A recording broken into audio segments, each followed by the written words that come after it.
حضرت کے پاس ایک شخص آیا، اس نے کہا، وہ پٹھان تھے، ہمارے حضرت سے بیعت ہوئے، انہوں نے کہا کہ مجھے اپنی بیوی پہ چھوٹی چھوٹی باتوں پہ غصہ آتا ہے تو میں اس کو مارتا ہوں، بعد میں مجھے ندامت ہوتی ہے کہ یہ کیا ہو رہا ہے، بولو بھائی غلط ہو رہا ہے۔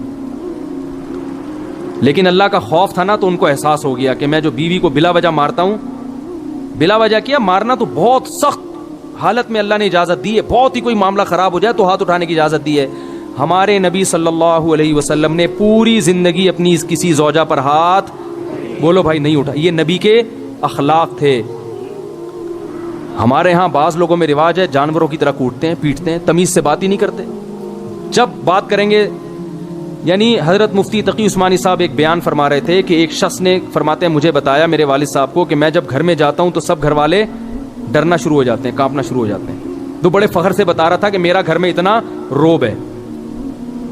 تو فرمایا کہ یہ قابل تعریف نہیں ہے۔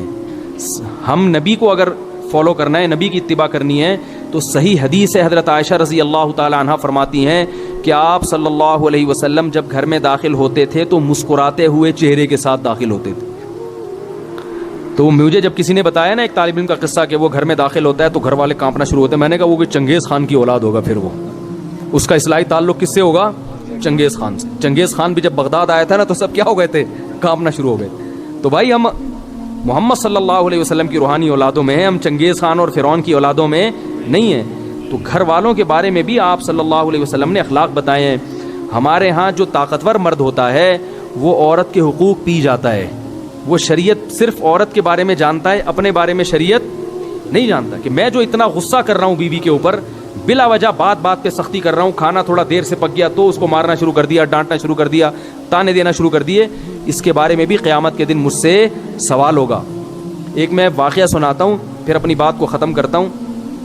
دیکھو، ایک صحابی نے اپنی ایک باندی تھی، عبداللہ ابن رواحہ رضی اللہ تعالیٰ عنہ، بڑے مجاہد صحابی تھے۔ عبداللہ ابن رواحہ بڑے مجاہد صحابی تھے۔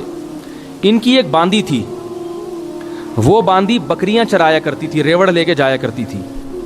تو ایک بڑی اچھی خوبصورت بکری تھی، بڑی نسلی بکری تھی۔ عبداللہ ابن رواحہ نے اپنی باندی سے کہا، آپ لوگ کی توجہ ہے نا، مجھے اصل میں ذرا چیخ کے بولنا پڑ رہا ہے، تو کیونکہ وہ اسپیکروں کا سیٹ اپ تھوڑا سا اخپل طریقے والا ہے آپ لوگوں کا، تو اتنا چیخ کے جو ہے نا آدمی پھر سنائی تو صحیح دے رہا ہے، لیکن وہ اس لیے دے رہا ہے نا کہ میں بہت چیخ رہا ہوں، بیان ہو رہا ہے چیخنے کے خلاف اور چیخنا مجھے خود پڑ رہا ہے۔ وہ ایک مولوی صاحب تقریر کر رہے تھے، میں ان کی تقریر سننے گیا، وہ بہت چیخ کے بول رہے تھے، حضرت علی نے فرمایا، وہ اتنی زور زور سے بول رہے تھے میرے کان میں تکلیف شروع ہو گئی۔ میں نے کہا کہ حضرت علی نے کیا اتنی زور سے فرمایا تھا؟ ہے بھائی جیسے حضرت علی نے آرام سے فرمایا تھا تو امام صاحب آپ بھی آرام سے ہی فرما دیں، تو آرام سے ہی بات کرنی چاہیے نا۔ چیخنا چلانا یہ شریعت میں پسندیدہ کام نہیں ہے، لیکن لاؤڈ اسپیکر ہی وہ آپ لوگوں کو شاید اتنا اندازہ نہ ہو سسٹم کا، تو اس لیے مجھے چیخنا پڑ رہا ہے بہت زیادہ۔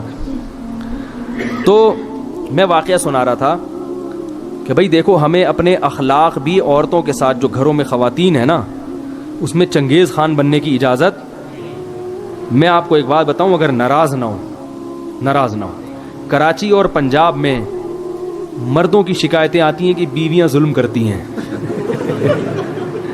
اور بلوچستان اور کوئٹہ اور کے پی کے سے خواتین کی شکایتیں آتی ہیں کہ مرد ظلم کرتے ہیں۔ ہو سکتا ہے یہ غلط ہو، رپورٹ غلط ہو، لیکن کچھ تو حقیقت ہوگی نا اس میں، کیونکہ یہاں مردوں کی حکومت ہے اور اللہ کا بڑا فضل ہے، اس پہ اللہ کا شکر ادا کرنا چاہیے۔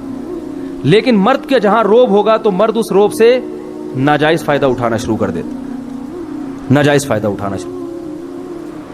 تو حضرت حکیم الامہ مولانا شرف علی تھانوی رحمہ اللہ تعالی نے لکھا ہے کہ مسلمان عورت کی یہ سب سے بڑی خوبی ہے کہ وہ جب اس کی شادی ہوتی ہے تو اپنے مرد کے علاوہ اس کی توجہ کسی اور کی طرف نہیں ہوتی۔ فرمائیے اتنی بڑی خوبی ہے کہ اس خوبی کے ہوتے ہوئے بیوی کی ہر خامی کو برداشت کر لو کہ یہ تمہاری ہے۔ جن لوگوں نے باہر ملکوں میں سفر کیا ہے نا، وہ یہ جانتے ہیں کہ وہاں عورت میں ہر خوبی ہے، مگر اس کے بارے میں یہ بھروسہ نہیں ہوتا کہ یہ صرف میری ہے یا میرے علاوہ اس کی کسی اور کی طرف بھی رغبت ہے۔ یہ بہت بڑا عیب ہے۔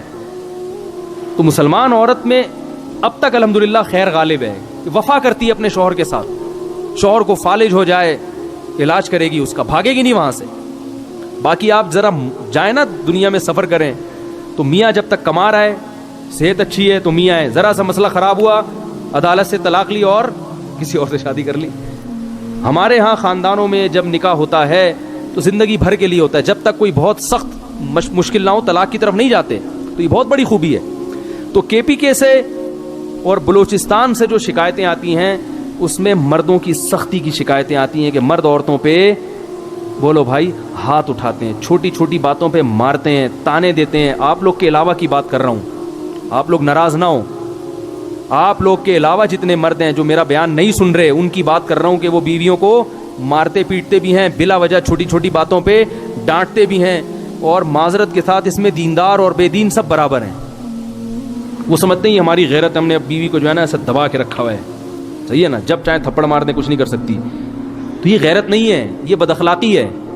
سب سے زیادہ روب محمد صلی اللہ علیہ وسلم کا تھا گھر میں, اور سب سے بڑا حق کس کا تھا؟ محمد صلی اللہ علیہ وسلم کا. لیکن پوری زندگی آپ نے کسی زوجہ پہ ہاتھ نہیں اٹھایا. آپ کہیں گے کہ بھئی ان کی بیویاں اتنی فرما بردار تھیں, جو کہو کر دیتی ہوں گی. ایسا نہیں تھا, فرما بردار تو تھیں, لیکن میاں بیوی میں جو اونچ نیچ ہوتی ہے وہ ہمارے نبی کے گھر میں بھی ہوتی تھی. صحیح حدیث میں ہے کہ ایک مرتبہ آپ صلی اللہ علیہ وسلم اپنی بیویوں سے ناراض ہو کے 1 مہینے کے لیے گھر سے باہر چلے گئے. کیونکہ جب میاں بیوی کا رشتہ ہوتا ہے تو پیغمبر کا اور امتی کا رشتہ الگ ہے اور شوہر بیوی کا رشتہ الگ ہے. اور اللہ نے آپ کے گھر میں یہ واقعات اس لیے ہونے دیے تاکہ امت کو سبق ملے کہ بھائی اختلاف کے وقت کیا کرنا ہے. تو کتنا پریشان ہوئے ہوں گے کہ 1 مہینے کے لیے گھر سے غائب ہو گئے. فرمایا میں نہیں آؤں گا قریب کسی کی. اور جب 29 تاریخ ہوئی ہے نا تو گھر چلے گئے. صحابہ نے کہا یا رسول اللہ بھی 30 دن پورے نہیں ہوئے. آپ نے فرمایا مہینہ 29 کا تھا. ٹھیک ہے, مہینہ کس کا تھا؟ ناراضی کو ختم کر دیا پھر. لیکن ایسا نہیں کیا کہ ناراض ہوئے تو گھر میں چیزیں توڑنی پھوڑنی شروع کر دی ہوں اور اٹھا کے مارنا پیٹنا شروع کر دیا ہو, جو آج ہمارا حساب کتاب ہے. ہاں کوئی بہت ہی ٹیڑھی پسلی کی عورت ہے, بالکل ہی سدھرنے کا نام نہیں لے رہی, تو شریعت نے پھر مجبوری میں ہاتھ اٹھانے کی اجازت بھی دی ہے. لیکن ایسی عورتیں ہمارے معاشرے میں ان کا ریشو بہت کم ہوتا ہے, خاص طور پر ان علاقوں میں تو فرما برداری کا عنصر زیادہ ہے. تو اس میں ایک چیز میں ایک حدیث آپ کو سناتا ہوں, اس کے بعد اپنا بیان ختم کرتا ہوں. عبداللہ ابن رواحہ رضی اللہ تعالیٰ عنہ, عرب جو تھے نا یہ عورتوں پہ بڑے سخت ہوا کرتے تھے, خاص کر قریشی. جو قریش کے قریشی لوگ تھے نا یہ بیویوں پہ کیا ہوتے تھے؟ سخت ہوتے تھے. لیکن اسلام آنے کے بعد کیسے تبدیل ہوئے؟ عبداللہ ابن رواحہ رضی اللہ تعالیٰ عنہ نے نبی وہ اپنی باندی سے کہا کہ میری اس بکری کی خاص طور پر تم نے کیا کرنی ہے؟ حفاظت کرنی ہے. تو اللہ کی قدرت کہ وہ بھیڑیا آیا اور اس بکری کو کھا گیا. عبداللہ ابن رواحہ کا غصہ آیا اور انہوں نے 1 تھپڑ لگا دیا باندی کے, صرف 1 تھپڑ مارا ہے, بیوی کے نہیں بلکہ, حالانکہ باندی کا درجہ بیوی سے, باندی تو نوکر ہوتی ہے نا, غلام ہے, لونڈی ہے, اس کا وہ مقام تھوڑی ہے جو بیوی کا ہے. 1 تھپڑ لگا دیا. عبداللہ ابن رواحہ رضی اللہ تعالیٰ عنہ چونکہ مسلمان ہو چکے تھے نا, زمانہ جاہلیت میں تو ہوتے تو 20-30 تھپڑ مار دیتے کہ بھئی اس نے غلطی کی ہے. ہم ہوتے ہم کیا کہتے ہیں, یار بھیڑیے نے کھانا تھا تو اسی بکری کو کھانا تھا ہے بھائی, اور بکریاں نظر نہیں آئیں, اس کا مطلب تمہارے بھیڑیے کے ساتھ کیا ہیں؟ تعلقات ہیں. ٹھیک ہے, تم نے مخبری کی ہے بھیڑیے کو, اسی کو کھاؤ آ کے. 10 باتیں سوچتے اور منفی ذہن چلتا. عبداللہ ابن رواحہ نے غصے میں 1 تھپڑ لگایا, مگر ندامت ہوئی. کیوں؟ اسلام لا چکے ہیں, ان کو پتا ہے کہ ایک ایک عمل کا قیامت کے دن جواب بولو بھائی دینا پڑے گا. اگر اس میں باندی کی غلطی نہیں تھی تو میرا تھپڑ قیامت کے دن اعمال میں لکھا جائے گا, اور عین ممکن ہے کہ باندی کی غلطی نہ ہو, کیونکہ بھیڑیا جب آتا ہے تو وہ تو نگرانی کے باوجود کھا جاتا ہے. اب احساس ہوا تو رسول اللہ صلی اللہ علیہ وسلم کے پاس آئے, عرض کیا یا رسول اللہ میں نے باندی کو تھپڑ مار دیا, کیا مجھ سے ظلم تو نہیں ہوا؟ مختصر سنا رہا ہوں حدیث. آپ صلی اللہ علیہ وسلم نے صحابی کو حکم دیا کہ اس باندی کو آزاد کر دو. اس وقت آج کے حساب سے دیکھا جائے تو باندی کی قیمت کروڑوں اربوں روپے بنتی تھی. سب سے مہنگا مال کیا ہوتا تھا اس زمانے میں؟ باندی. 1 تھپڑ کے بدلے میں نبی نے کیا حکم دیا؟ اگر جہنم کی آگ سے بچنا چاہتے ہو تو اس کو آزاد کر دو. عبداللہ ابن مسعود رضی اللہ تعالیٰ عنہ نے ایک دفعہ اپنے غلام کو مارا. وہ بھی غلام تھا, نوکر تھا, بیوی نہیں تھی. غلام کا مقام تو بیوی سے کم ہوتا ہے. جب مارا تو آپ صلی اللہ علیہ وسلم نے کیا حکم دیا؟ فرمایا اللہ اقدر علیک منک علیہ، اے ابن مسعود جتنی تجھے اپنے غلام پہ قدرت ہے نا، اللہ کو تجھے اس سے بھی زیادہ قدرت، اللہ کو تجھ پر اس سے بھی زیادہ قدرت ہے. تو آج اس کو مار رہا ہے اس لیے کہ تیرا نوکر ہے، یہ کچھ نہیں کر سکتا. اللہ تیرے گناہوں پر اگر سزا دینا تو بھی کچھ نہیں کر سکتا، کیونکہ اللہ کو تجھ سے بھی زیادہ طاقت ہے. تو جیسے تو یہ چاہتا ہے کہ تیری خطاؤں کو اللہ معاف کرے، تو تو بھی اپنے ماتحتوں کی غلطیوں کو معاف کر. عبداللہ ابن مسعود رضی اللہ تعالیٰ عنہ ڈر گئے. فرمایا ہوا عتق لوجہ اللہ یا رسول اللہ، بس اس کا کفارہ یہ ہے کہ میں نے اللہ کے لیے اس کو آزاد کر دیا. فوراً آزاد، کروڑوں روپے کی ملکیت ضائع کر دی، اپنی آزاد کر دیا. تو آج بیویوں کو مارا جاتا ہے، بلا وجہ پیٹا جاتا ہے، بلا وجہ تانے دیے جاتے ہیں. تو نے باپ کے گھر سیکھا کیا ہے؟ تیرے باپ نے تجھے تربیت نہیں کی، تیری ماں نے تجھے سکھایا نہیں ہے. یہ کتنے برے تانے ہیں بد اخلاقی والے. بھائی کوئی خامی ہے تو محبت سے انسان بتا دے. ہمارے ہاں اصلاح کا عنصر کم ہوتا ہے، تانے دینے کا عنصر بولو بھائی زیادہ ہوتا ہے. تو بھائی یہ اگر آپ اس طرح سے کریں گے تو کل قیامت کے دن اس کا جواب اللہ کو بولو بھائی دینا پڑے گا. تو یہاں بھی اپنے اخلاق درست کرنے کی ضرورت ہے. تو اللہ نے ہمیں جو پیغمبروں کا جو سلسلہ بھیجا، ان پیغمبروں کا بنیادی مقصد بھی یہ ہے کہ ہم اللہ کے حقوق بھی ادا کریں، جس میں نماز ہے، روزہ ہے، زکوٰۃ ہے، قربانی ہے، اور مخلوق کے حقوق بھی ادا کریں جس میں والدین بھی ہیں اور اولادیں بھی ہیں. تو یہ ساری چیزیں ہمارے گھروں میں آئیں گی جب ہم دین کی طرف آنے کی کوشش کریں گے. اور آج آپ اپنے بڑوں کے حقوق ادا کرو گے تو کل بڑھاپے میں آپ کی اولاد آپ کے حقوق ادا کرے گی. اور اگر آپ آج نہیں ادا کرو گے تو کل بڑھاپا پھر آپ پر بھی آئے گا، پھر لوگ آپ کے حقوق بھی ادا کرنے کے لیے تیار نہیں ہوں گے. اللہ تعالیٰ سے دعا ہے کہ جو کچھ کہا سنا اللہ تعالیٰ اس کو، اس میں جو کمی کوتاہی ہوئی اللہ معاف فرمائے اور اس پر اسلام لکھا ہوا ہو. اللہ کی نظر میں اتنا کافی نہیں ہے. آپ کے اندر کچھ علامتیں پائی جائیں گی، کچھ باتیں پائی جائیں گی، تو پھر اللہ مانے گا کہ آپ مومن ہو. کیونکہ مومن اسے کہتے ہیں جس کا اللہ پہ ایمان ہو، وہ مانتا ہو کہ ہمیں کسی نے پیدا کیا ہے، ہم خود بخود نہیں بنے. وہ یہ مانتا ہو کہ جس نے ہمیں پیدا کیا ہے وہ ہم سے رابطے میں بھی ہے، اور رابطہ اس نے کس کے ذریعے کیا؟ پیغمبروں کے ذریعے. جو پیغمبروں کو نہیں مانتا اللہ کی نظر میں وہ بھی مومن نہیں ہے. میں بار بار اس کی ایک مثال دیتا ہوں. ایک صاحب آپ کو آرڈر دیتے ہیں یہ کرو وہ کرو، آپ کچھ بھی بات نہیں مانتے، تو وہ پھر آپ کو کہتے ہیں بیٹا میں تمہارا باپ ہوں یار، تم کچھ مانتے ہی نہیں ہو. تو آپ کہیں ہاں میں آپ کو اپنا ابا تو مانتا ہوں. تو پھر بیٹا تھوڑا سا پانی پلا دو، پیاس لگ رہی ہے. آپ کہیں میں آپ کو اپنا ابا تو مانتا ہوں لیکن میں پانی نہیں پلاؤں گا آپ کو. میں آپ کو اپنا ابا تو مانتا ہوں لیکن آپ کی کوئی بات نہیں مانوں گا. میں آپ کو اپنا ابا تو مانتا ہوں لیکن یہ نہیں کروں گا وہ نہیں کروں گا. تو پھر ابا کیا کہے گا؟ بیٹا یہ تکلف کی ضرورت بالکل بھی نہیں ہے، مجھے اپنا ابا کہنے کے تکلف کی ضرورت نہیں ہے. ایک خاتون ہے، اس کا میاں نان نفقہ بھی اٹھاتا ہے، اس کا خرچہ بھی اٹھاتا ہے، اس سے کوئی کام کا کہتا ہے تو وہ کہتی ہے کہ آپ میرے ہسبینڈ ہو، لیکن مانتی کچھ بھی نہیں ہے. جمشید ہسبینڈ کا نام ہے جمشید، سلام دعا زیادہ اچھی رکھی ہوئی ہے غفار بھائی سے، ستار بھائی سے، سلیم بھائی سے. تو شوہر کہتا ہے میں جب تم سے بات کرتا ہوں تو بالکل بات ہی نہیں کرتی، اور جب جمشید غفار صاحب آئیں گے تو ایک دم فری ہو جاتی ہو. تو کیا کنفرم بھی ہے تمہیں کہ میں تمہارا ہسبینڈ ہوں؟ وہ جواب میں کہتی ہے نہیں، ہسبینڈ تو کون ہے؟ آپ ہی ہو. جب بار بار وہ آپ کو ہسبینڈ بولے گی تو ایک دن آپ بولو گے کہ اس تکلف کی ضرورت نہیں ہے. میں لعنت بھیجتا ہوں ایسے ہسبینڈ پہ، آپ یہاں تک آ جاؤ گے. اسی طرح بیگم آپ سے بولتی ہے نان نفقہ برداشت کرو، میرا خرچہ اٹھاؤ، کچھ بازار سے انڈے لے آیا کرو، دودھ دہی لے آیا کرو. آپ کو کیوں لے آیا کروں؟ بھائی میں تمہاری وائف ہوں. تم نہیں مانتے؟ ہاں میں مانتا ہوں، تم میری وائف ہو، تمہارا نکاح بھی مفتی طارق مسعود صاحب نے میرے ساتھ پڑھایا تھا، اور میں مانتا ہوں نادرہ کے ڈاکومنٹس ہیں، سب کچھ ہے، میں ثبوت ہے. تو اچھا پھر باہر جا رہے ہو، دہی لیتے ہوئے آنا، آلو پیاز لیتے ہوئے آنا، کسی سے منگوا لو، کھانا پکانا ہے، نان نفقہ، گیس کا بل آیا ہوا ہے، بجلی کا بل آیا ہوا ہے، بچوں کے اسکول کی فیسیں، آپ کہتے ہو یہ میں نہیں کر سکتا. پھر وہ کہے گی تو میں آپ کی بیوی نہیں ہوں. آپ جواب کو بیوی تو ہو بھائی. تو ایک دن غصے میں آ کے وہ بیوی کیا کہے گی؟ یہ جو مجھے اپنی وائف کہتے ہو اس تکلف کی ضرورت بولو نہیں ہے. دنیا میں کوئی بھی رشتہ، جب ہم کسی سے کوئی رشتے کا اظہار کرتے ہیں تو اس پہ کچھ نہ کچھ ذمہ داریاں عائد ہو جاتی ہیں. یہ دنیا میں انگریز وہ واحد قوم ہے جو ایک دوسرے سے رشتے کا اظہار بھی کرتے ہیں لیکن پھر بھی کسی کی کوئی ذمہ داری اٹھانے کے لیے تیار نہیں ہوتے. یہ پروٹوکول قدرت نے صرف انگریزوں کو دیا ہے. نہیں آئی سمجھ؟ بہت گہری بات کی ہے, جو بہت بہت ہائی لیول کی بات ہوئی ہے. یہاں وہ لوگ آیا کریں جن کی مینٹیلٹی عام پبلک سے بہت زیادہ اونچی ہے. درمیانے لیول کے لوگ نہیں آیا کریں, میری بات سن لو. بہت گہری بات کہہ دی میں نے. انگریزوں میں ریلیشن ہوتے ہیں, میاں بیوی کا ریلیشن بھی ہوتا ہے, گرل فرینڈ بوائے فرینڈ کا ریلیشن بھی ہوتا ہے, دوستی کا ریلیشن بھی ہوتا ہے. نہیں آئے بات, ہوتا ہے نا. تو اب میاں بیوی کے ریلیشن میں کیا ہوتا ہے؟ شوہر کے ذمے بیوی کا نان نفقہ نہیں ہے. ریلیشن دیکھو, یعنی بیوی شوہر سے یہ نہیں کہہ سکتی کہ گیس کا بل تم دو, بجلی کا بل تم دو, بلکہ دونوں آدھا آدھا دیں گے. سمجھ رہے ہو؟ شوہر بیوی سے یہ نہیں کہہ سکتا میرے سر میں درد ہو رہا ہے چائے بنا کے پلاؤ.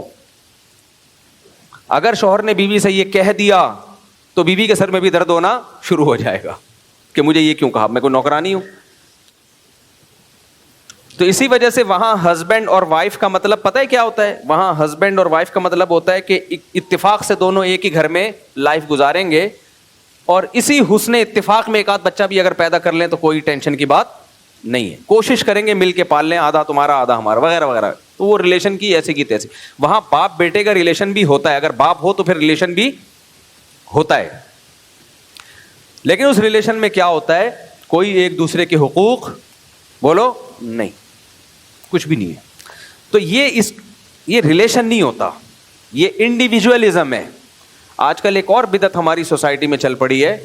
ابا مر گئے, آپ کا کل کوئی پروگرام تھا, آپ اس پروگرام میں چلے گئے بڑے ہنسی خوشی. لوگ کہہ رہے ہیں دیکھو کیسا پروفیشنل آدمی ہے, اپنے پروفیشن کو اپنے تمام رشتوں پہ اس نے ترجیح دی ہے.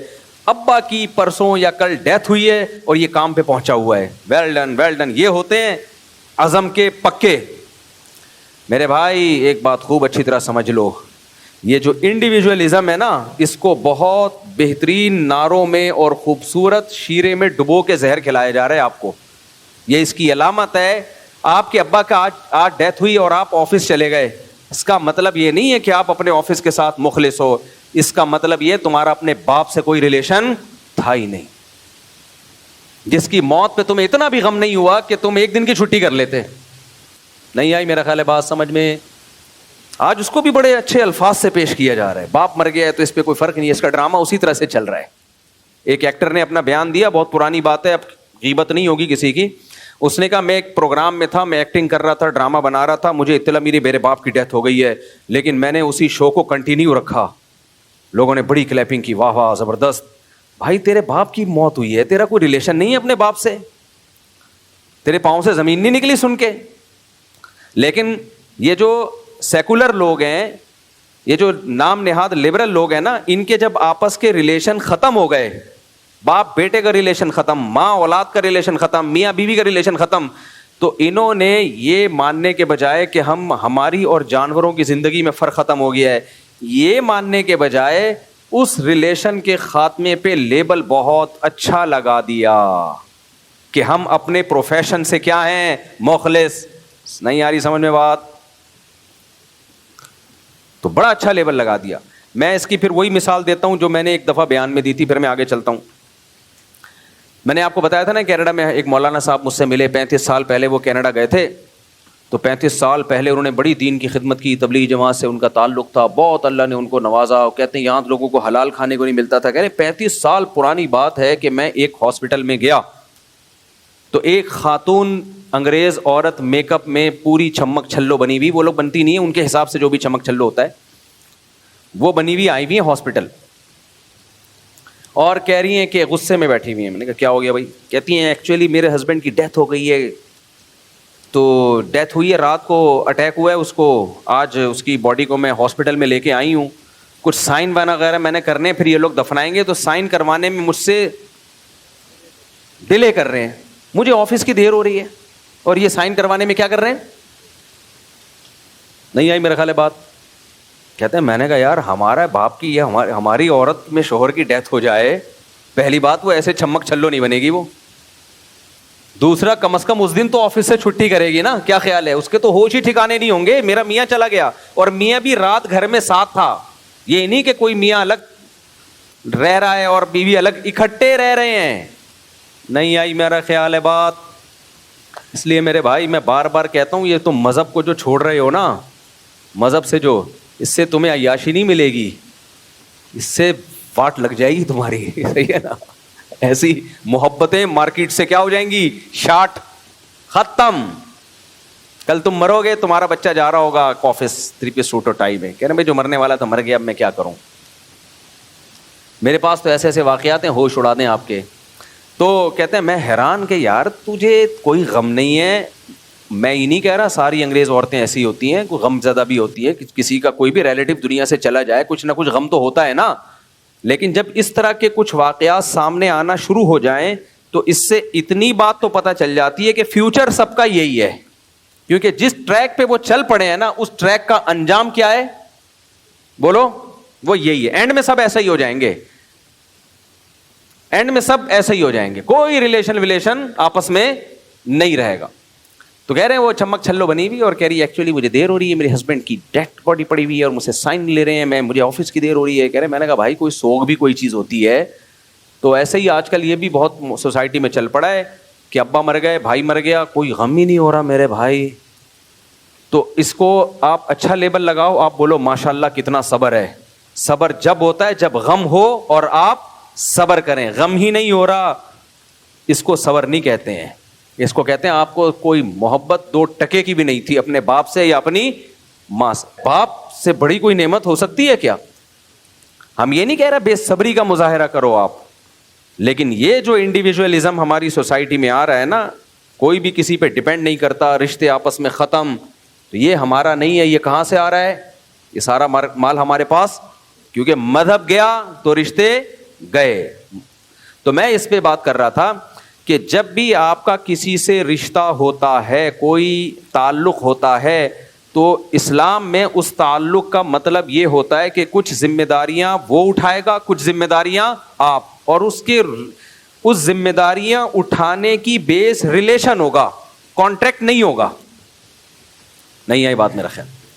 دیکھو جب آپ ہوٹل میں جاتے ہیں کھانا کھانے کے لیے، تو جو ویٹر ہے آپ کی خدمت کرتا ہے، پہلے آئے گا میز صاف کرے گا، پھر آپ سے پوچھے گا کیا کیا چاہیے، پھر آپ کہیں گے، پھر وہ پوری لسٹ پیش کرے گا، چنے کی دال ہے، ماش کی دال ہے، کڑھائی ہے، بکرے کی کڑھائی ہے، دمبے کی کڑھائی ہے، اور چانپ ہے، اور فلانا ہے، ڈمکانا ہے. پورے لوگ رٹے لگا کے آئے ہوئے ہوتے ہیں. کیا چاہیے آپ کو؟ آپ نے 20 چیزیں پڑھنے کے بعد بولے چنے کی دال چاہیے. نارمل لوگ یہی کر رہے ہوتے ہیں.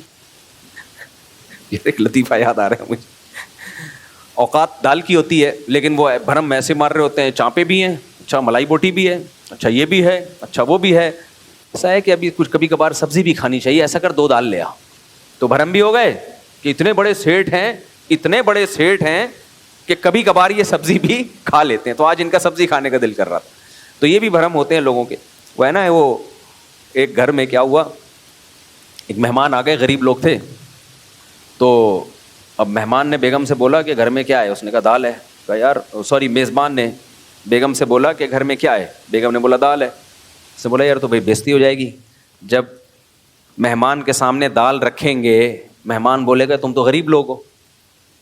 تو عورت بڑی ہوشیار تھی، اس نے کہا ایسا کرنا کہ میں ایک دیگچی گراؤں گی، تم کہنا بیگم کیا گر گیا، میں کہوں گی وہ ہو قورمے کی دیگچے پہ میری کونی لگی اور قورمہ گر گیا. میں کہوں گا چلو قورمہ ضائع ہو گیا، بریانی تو ہے نا وہ لے آؤ. پھر تم دھڑام سے دیگچی گرانا، میں کیا ہوا، او ہو میری کونی لگی، وہ بریانی کی دیگچی بھی گر گئی. ایسے کر کر کے آخر میں بولیں گے بھائی دال رہ گئی ہے، چلو اب دال لے آؤ. تو بھرم بھی رہ جائیں گے اور مہمان بھی کھانا کھا لے گا. تو مہمان کے سامنے بیٹھے ہوئے ایک دم دھڑام کی آواز آئی، بیگم کیا گر گیا؟ اس نے کہا دال کی دیگچی گر گئی. وہ کونی اتفاق سے کس پہ لگ گئی؟ دال کی دیگچی پہ. تو خیر، تو جو ہوٹل میں ویٹر ہے وہ بھی آپ کی خدمت کرتا ہے، کیا خیال ہے؟ وہ بھی آپ کی خدمت کرتا ہے. اور جو ہوٹل کا ہونر ہے وہ بھی بعض دفعہ آپ کے پوچھ لیتا ہے کھانا کیسا لگا آپ کو، اگر اچھا نہیں لگا تو بتا دیں، آئندہ ہم تھوڑا سا مرچیں کم ڈالیں گے. ایک تو ہوٹل والوں کو اور دعوت والوں کو میں ایک سجیشن دیتا ہوں، لازمی، میرا موضوع نہیں ہے لیکن لازمی ہے.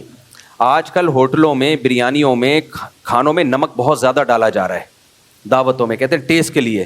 اس سے لوگوں کا بیڑا غرق ہو رہا ہے. جو بلڈ پریشر کے مریض ہیں نا، وہ گھر جا کے سوتے ہیں اور صبح جب اٹھتے ہیں تو ان کا کوئی نہ کوئی دماغ کی رگ بلڈ پریشر کی وجہ سے پھٹ چکی ہوتی ہے. یہ بہت دفعہ تجربہ ہو رہا ہے مجھے. نمک کی زیادتی، نارمل نمک تو ٹھیک ہے، نمک کی زیادتی 40-50 سال کے بعد نا بہت تباہی ہے، یہ بہت تباہی ہے. تو جو پرہیز کرنے والے لوگ ہیں وہ بھی دعوتوں میں پھوڑ پھاڑ کے آ جاتے ہیں.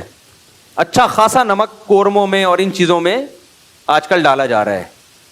تو کھانا پکانے والوں کو ہی احتیاط کر لینی چاہیے کہ بھائی نمک نارمل ڈالو، جس کو زیادہ چاہیے ہوگا وہ اپنے آگے خود ڈال لے گا. تو صحت کے بارے میں اتنی اویئرنیس ہونی چاہیے. بلڈ پریشر بہت ہی خطرناک قسم کا سائلنٹ کلر کہا جاتا ہے اس کو، چھپا ہوا قاتل. اور یہ سب سے زیادہ شوٹ کرتا ہے کچے نمک سے یا تیز نمک سے. کچا ہو تو اور زیادہ خطرناک ہے، وہ پکا ہوا ہو تو کم خطرناک ہے. لیکن تیز نمک جتنا ایک دم بی پی آپ صرف یوں رکھ لیں گے نا، بی پی ہائی ہو جائے گا. اور بلڈ پریشر کی بیماری بہت زیادہ کامن ہو چکی ہے ہماری سوسائٹی میں. تو اب وہ جا رہے ہوتے ہیں پھوڑ پھاڑ کے آ رہے ہوتے ہیں، رات کو لیٹتے ہیں، پتہ ہی نہیں چلتا، کبھی فالج ہو جاتا ہے بی پی کی وجہ سے، بیسیوں قسم کی مسائل کھڑے ہو جاتے ہیں. میں نے تو دیکھے مرتے ہوئے لوگ، اس لیے کہہ رہا ہوں میں. تو اس لیے کھانے میں گھروں میں بھی اس کا خیال کریں کہ کچا نمک نارمل، میں نہیں کہہ رہا کم کریں، نمک کی کمی بھی نقصان دیتی ہے، نارمل نمک ہونا چاہیے. جس کو ڈالنا ہوگا اپنے آگے ڈال دے گا. بعض لوگ کھانا کھا رہے ہوتے ہیں اکٹھا بھر کے نمک ڈال دیتے ہیں. ابے تیرے کو نمک زیادہ پسند ہے تو اپنے چکر میں دوسروں کو کیوں کھلا رہا ہے؟ دوسروں کو تو کیوں نمک زیادہ کھلا رہا ہے بھائی؟ تو خیر، تو وہ جو ہوٹل کا بیرا ہے، ویٹر ہے، وہ آپ سے آ کے پوچھتا ہے، جہاز میں ایئر ہوسٹس آپ کی خدمت کرتی ہے، تو یہ لوگ آپ کے چچا لگتے ہیں یا ماموں لگتے ہیں؟ بولو کیا لگتے ہیں؟ یہ بھی تو آپ کو بھائی مفتی صاحب ریلیشن کی وجہ سے آپ کی ہر شخص پہ ایک دوسرے کی ذمہ داریاں آتی ہیں. تو ویٹر بھی تو ہماری خدمت کر رہا ہوتا ہے، ہمارا ملازم بھی تو ہماری خدمت کر رہا ہوتا ہے، گھروں میں ماسیاں بھی تو ہماری خدمت کر رہی ہوتی ہے. دیکھو یہ خدمت کانٹریکٹ کی بیس پہ ہوتی ہے، ایک ایگریمنٹ کی بیس پہ ہوتی ہے. یہ والی خدمت تو غیر مسلموں میں مسلموں سے زیادہ ہے. اسلام میں یہ والی خدمت، جب اسلام رشتے جوڑنے کا کہتا ہے تو اس سے یہ والی خدمت مراد نہیں ہوتی. یہ والی خدمت گورے زیادہ اچھی کرتے ہیں. وہاں اگر کسی ملازم سے آپ کا کانٹریکٹ ہو جائے نا تو وہ پوری ذمہ داری پوری کرے گا، اپنی پیسے بھی لے گا اور ذمہ داری بھی پوری کرے گا.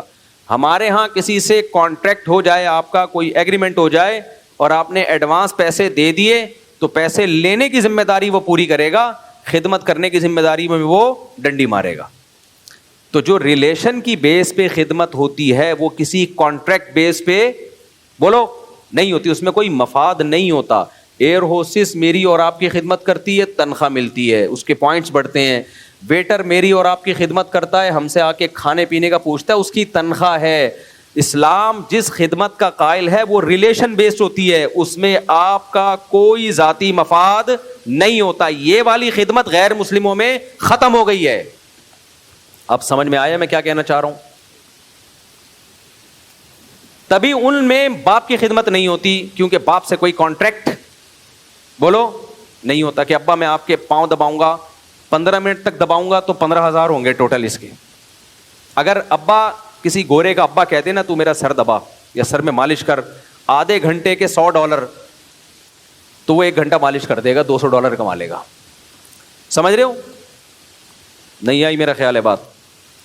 اگر ان کی وائف، انگریز کی وائف مسز نیلسن بول دے کہ اگر تم نے مجھے چائے بنا کے پلا دی، میرے سر میں درد ہو رہا ہے، آج چائے تم بنا کے پلا دو تو اس کے $50 میں تمہیں دوں گی.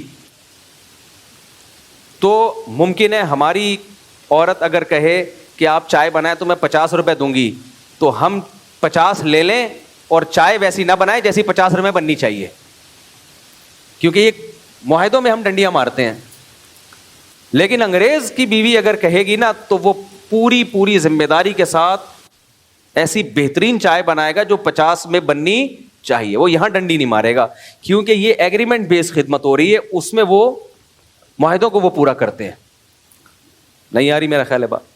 ہاں اگر پاکستان میں ہمارے کلچر میں بیگم اور میاں کا ایگریمنٹ نہیں ہوا ہے چائے بنانے کا، شوہر ایز اے شوہر کبھی بیوی کی خدمت کر لے کہ کبھی کبھار گھر کے کام مجھے بھی کر لینے چاہیے، تو پھر وہ اس میں ڈنڈی بولو نہیں مارے، اور نہیں مارتا ڈنڈی.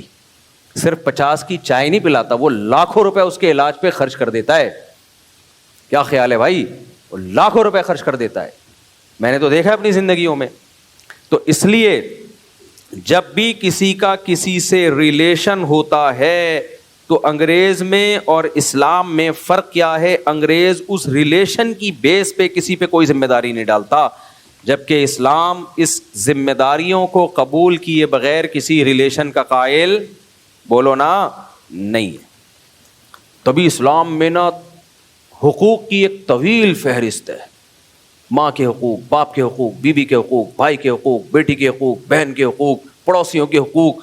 کھانا کھاؤ، پڑوسی بھوکا ہے، تم پیٹ بھر کے کھا لیا، تم مومن نہیں ہو. حالانکہ کوئی پڑوسیوں سے ایگریمنٹ ہوا تھا ہمارا ہے بھائی پڑوسی اگر پیٹ نہیں بھرا ہوا تو جانا کمانا، تو ہماری تھوڑی ذمہ داری ہے تیرا پیٹ بھرنا، یہ گورنمنٹ کی ذمہ داری ہے. نہیں، اسلام کہتے ہیں نا، اگر تمہارا پڑوسی بھوکا ہے اور تمہیں پڑوس کی خبر نہیں ہے تو قیامت کے دن سوال کس سے ہوگا؟ تم سے بھی ہوگا کہ تمہارے پڑوس میں رہتا تھا، تم نے خبر گیری کیوں نہیں کی کہ بھائی کیا کچھ کھانے کو مل بھی رہا ہے کہ نہیں مل رہا، بے روزگار تو نہیں گھوم رہے. اسلام پڑوسیوں کا کہہ رہا ہے، یہاں بھائی بھائی کو نہیں پوچھ رہا. یہاں بھائی بے روزگار گھوم رہا ہے اور بڑا بھائی وہ نوٹ چھاپنے کی مشین بنا ہوا ہے، وہ چھوٹے بھائی کو نہیں پوچھے گا، بولے گا بھائی میرا تیرا لینے دینا کیا. تو یہ جو سوسائٹی میں سیٹ اپ آ رہا ہے نا، یہ اسلام نہیں ہے. تو اسلام ریلیشن اور ریلیشن کی بیس پہ خالی پیلی کے ریلیشن نہیں، جس کی میں نے مثال دی کہ آپ کچھ حقوق ادا کر نہیں رہے، میں تمہارا ہسبینڈ ہوں، وہ کچھ حقوق ادا کر نہیں رہے، میں تمہاری وائف ہوں، آپ کچھ حقوق ادا کر نہیں رہے، میں تمہارا بھائی ہوں، میں تمہارا دوست ہوں، میں تمہارا ماموں ہوں، میں تمہارا ابا ہوں. تو خالی پیلی کے ریلیشن سے میرے بھائی جیسے دنیا میں کوئی اس ریلیشن کو نہیں مانتا، تو اللہ اس خالی پیلی کے ریلیشن کو کیوں مان لے گا کہ اللہ تو ہمارا اللہ ہے، ہم تیرے بندے. تو ایسا ریلیشن انگریز اللہ میاں کے ساتھ بھی وہی معاملہ کیا جو آپس میں کیا. انگریز بھی اللہ کو مانتا ہے، گاڈ کہتا ہے وہ اللہ کو، لیکن اللہ کہتا ہے نماز قائم کرو، انگریز کہتا ہے بھائی کیوں نماز قائم کریں ہم. اللہ کہتا ہے شراب چھوڑ دو، انگریز کہتا ہے کیوں چھوڑ دیں ہم. اللہ کہتا ہے خنزیر کا گوشت مت کھاؤ، انگریز کہتا ہے کیا ضرورت ہے خنزیر کا گوشت چھوڑنے کی، پروٹین اس میں بھی ہے، گائے کے گوشت میں بھی پروٹین ہے. اللہ کہتا ہے زنا مت کرو، انگریز کہتا ہے بھائی کیوں کرتے ہیں وہ لوگ زنا.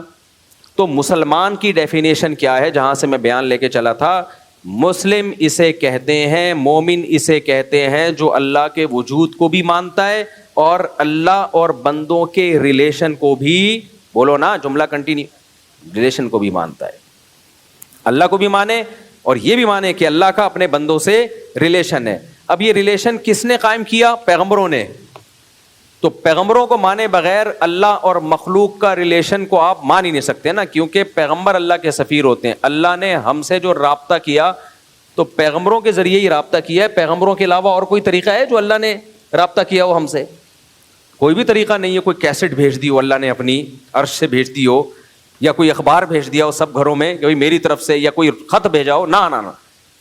اللہ خود کہتا ہے میں نے آدم کے ذریعے، نوح کے ذریعے، عیسیٰ کے ذریعے، موسیٰ کے ذریعے علیہم الصلاۃ والسلام، ان سب کے ذریعے اور آخر میں محمد صلی اللہ علیہ وسلم کے ذریعے انسانیت کا اور اللہ سے جو ہمارا رابطہ ہوا وہ پیغمبروں کے ذریعے ہوا.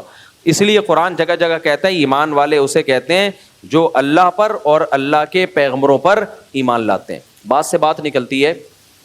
میں کلپ دیکھ رہا تھا، ایک آج کل نا 3 طرح کے لوگ ہیں. کچھ تو مذہبی لوگ ہیں ہم جیسے جو کہلاتے ہیں فنڈامنٹلسٹ، بنیادی 4 شادیوں والے، 19-20 بچوں والے، یہ جن کو بہت ہی بنیاد پرست قسم کے مولانا کہا جاتا ہے. تبھی مجھے اگر کوئی کہتا ہے نا ماڈرن ملا، میں کہتا ہوں بھائی ماڈرن ہم نہیں ہیں. لوگ پتہ ہے کیا کہتے ہیں ماڈرن کا مطلب یہ ہے، مجھے ماڈرن کیوں کہتے ہیں؟ سوئمنگ کر رہا ہوں، گھڑ سواری کر رہا ہوں، جم جا رہا ہوں. تو اگر میرے بھائی اس کو ماڈرن ملا کہتے ہو، پھر تو سارے صحابہ ماڈرن تھے. سلمہ ابن اکوا تو گھوڑے سے زیادہ تیز دوڑتے تھے. آج کوئی بزرگ دیکھا گھوڑے سے تیز دوڑتا ہوا، وہ بزرگ ہی نہیں کہلائے گا. کہیں گے تو ایسے بزرگ دوڑ رہے. بزرگ کا مطلب یہ ہے ہلاؤ تو ہلے نہیں، چلاؤ تو چلے نہیں. بریانیاں کھا کھا کے گول ہو چکے ہوں، گردن نظر نہ آ رہی ہو. بار بار میں کہتا ہوں کسی موٹے کا مذاق اڑانا مقصد نہیں ہے. کچھ لوگ بائی نیچرل موٹے ہوتے ہیں، بھاری ہوتے ہیں، نہیں کھاتے وہ تو قدرت کی. صحابہ میں بھی ایسے لوگ تھے، صحابہ تابعین میں بھی. لیکن سچی مچی کا بزرگ پتہ ہے کیا ہے آج کل؟ جو کھا کھا کے کیا ہو گیا ہو، گول، نہ چل سکتا ہو نہ ہل سکتا ہو، ہلاؤ تو ہلے نہیں، چلاؤ تو چلے نہیں، دوڑنا تو دور کی بات۔ ایسا باوقار بزرگ، پلکیں جھکی ہی رہتی ہوں، اٹھتی نہ ہوں، کھمبے سے ٹکرا جائیں مگر اوپر اٹھا کے نہ، نظر اٹھا کے نہ دیکھ، خراما خراما چلتے ہوں، اسپیڈ سے نہ چلتے ہوں، مزاح تو طبیعت میں ہو ہی نہیں، ہر وقت خشکے، ہر وقت کیا ہو، خشکے۔ میں نے ایسے لوگ بھی دیکھے ہیں مولویوں میں ہی کہ ان کے سامنے 10 دفعہ کوئی ہنسی کی بات کرو پھر بھی ان کو ہنسی نہیں آتی، ایسے بیٹھے ہوتے ہیں، ایسے باوقار۔ ایک ایسے ہی مولانا صاحب سے میری ملاقات ہوئی نا، بڑے سیریس، بڑے سنجیدہ، کوئی ہنسنے کی بات پہ ہنسے نہیں، تو کسی نے کہا یار تم ان کو ہنسا کے دکھا دو۔ ان کو، یہ بہت ہی بزرگ ہیں، اعلیٰ کوالٹی کے ہیں یہ۔ میں نے 5 منٹ میں اس کو جو ہنسایا ہے نا، وہ ایسے ہنس رہے تھے، میں نے کہا آج تمہارا سارا تقویٰ ختم، سارا تقویٰ ختم۔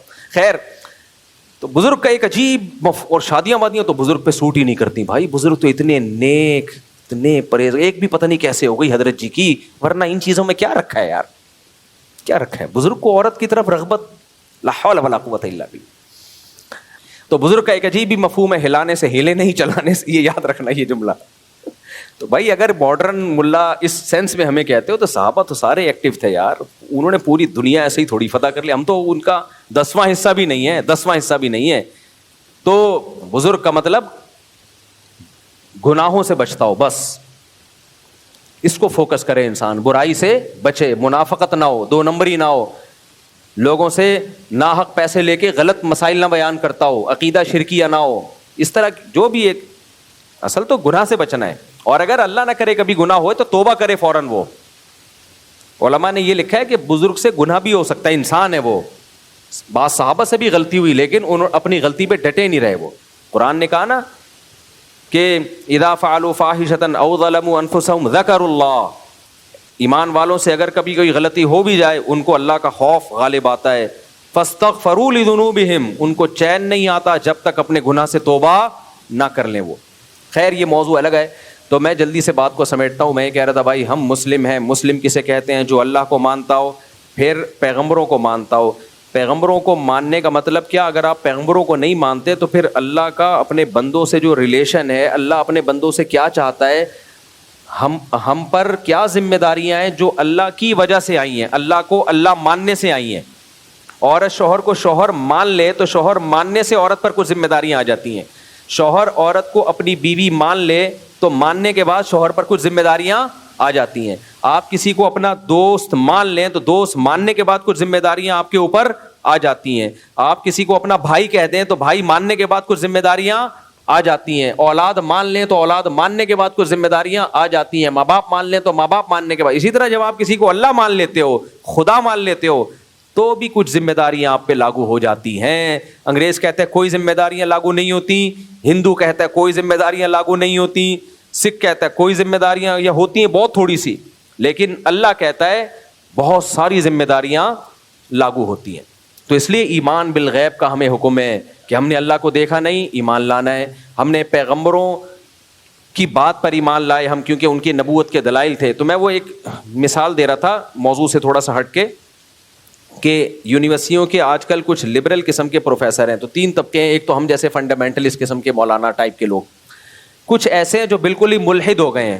یونیورسٹی میں کچھ پروفیسر ایسے ہیں ببانگ توحل خدا کا انکار کرتے ہیں، وہ کوئی خدا نہیں ہے، کوئی مذہب کی ضرورت نہیں ہے، مذہب کی وجہ سے ہم ترقی نہیں کر سکیں گے، مذہب جب تک ہوگا سوسائٹی ترقی نہیں کرے گی، اوٹ پٹانگ باتیں کر رہے ہوتے ہیں بیٹھ کے وہ۔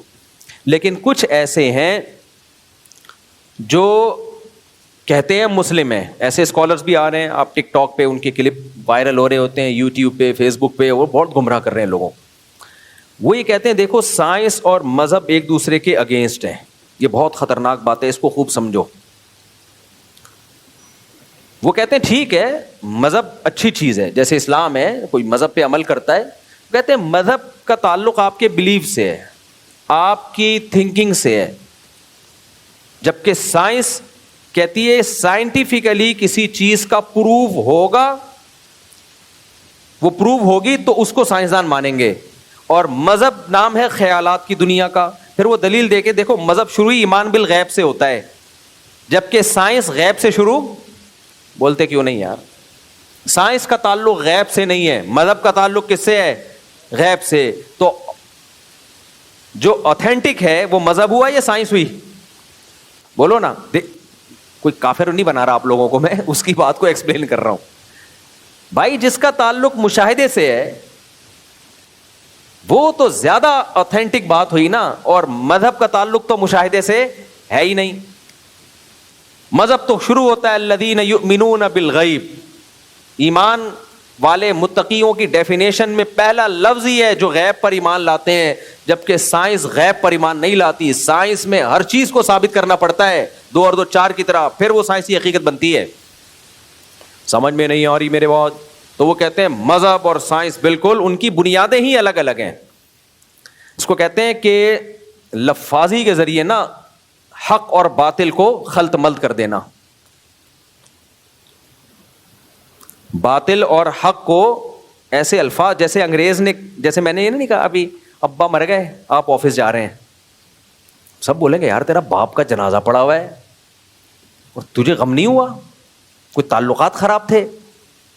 تو آپ کہیں کہ پروفیشنلزم اسی کو کہتے ہیں. کام, قائد اعظم نے کیا فرمایا تھا؟ کام کام اور بس کام. قائد اعظم یہ نہیں فرمایا تھا ابا ابا کہاں سے لبا, ابا ابا اور بس ابا. یہ فرمایا تھا قائد اعظم نے. باپ باپ اور بس باپ.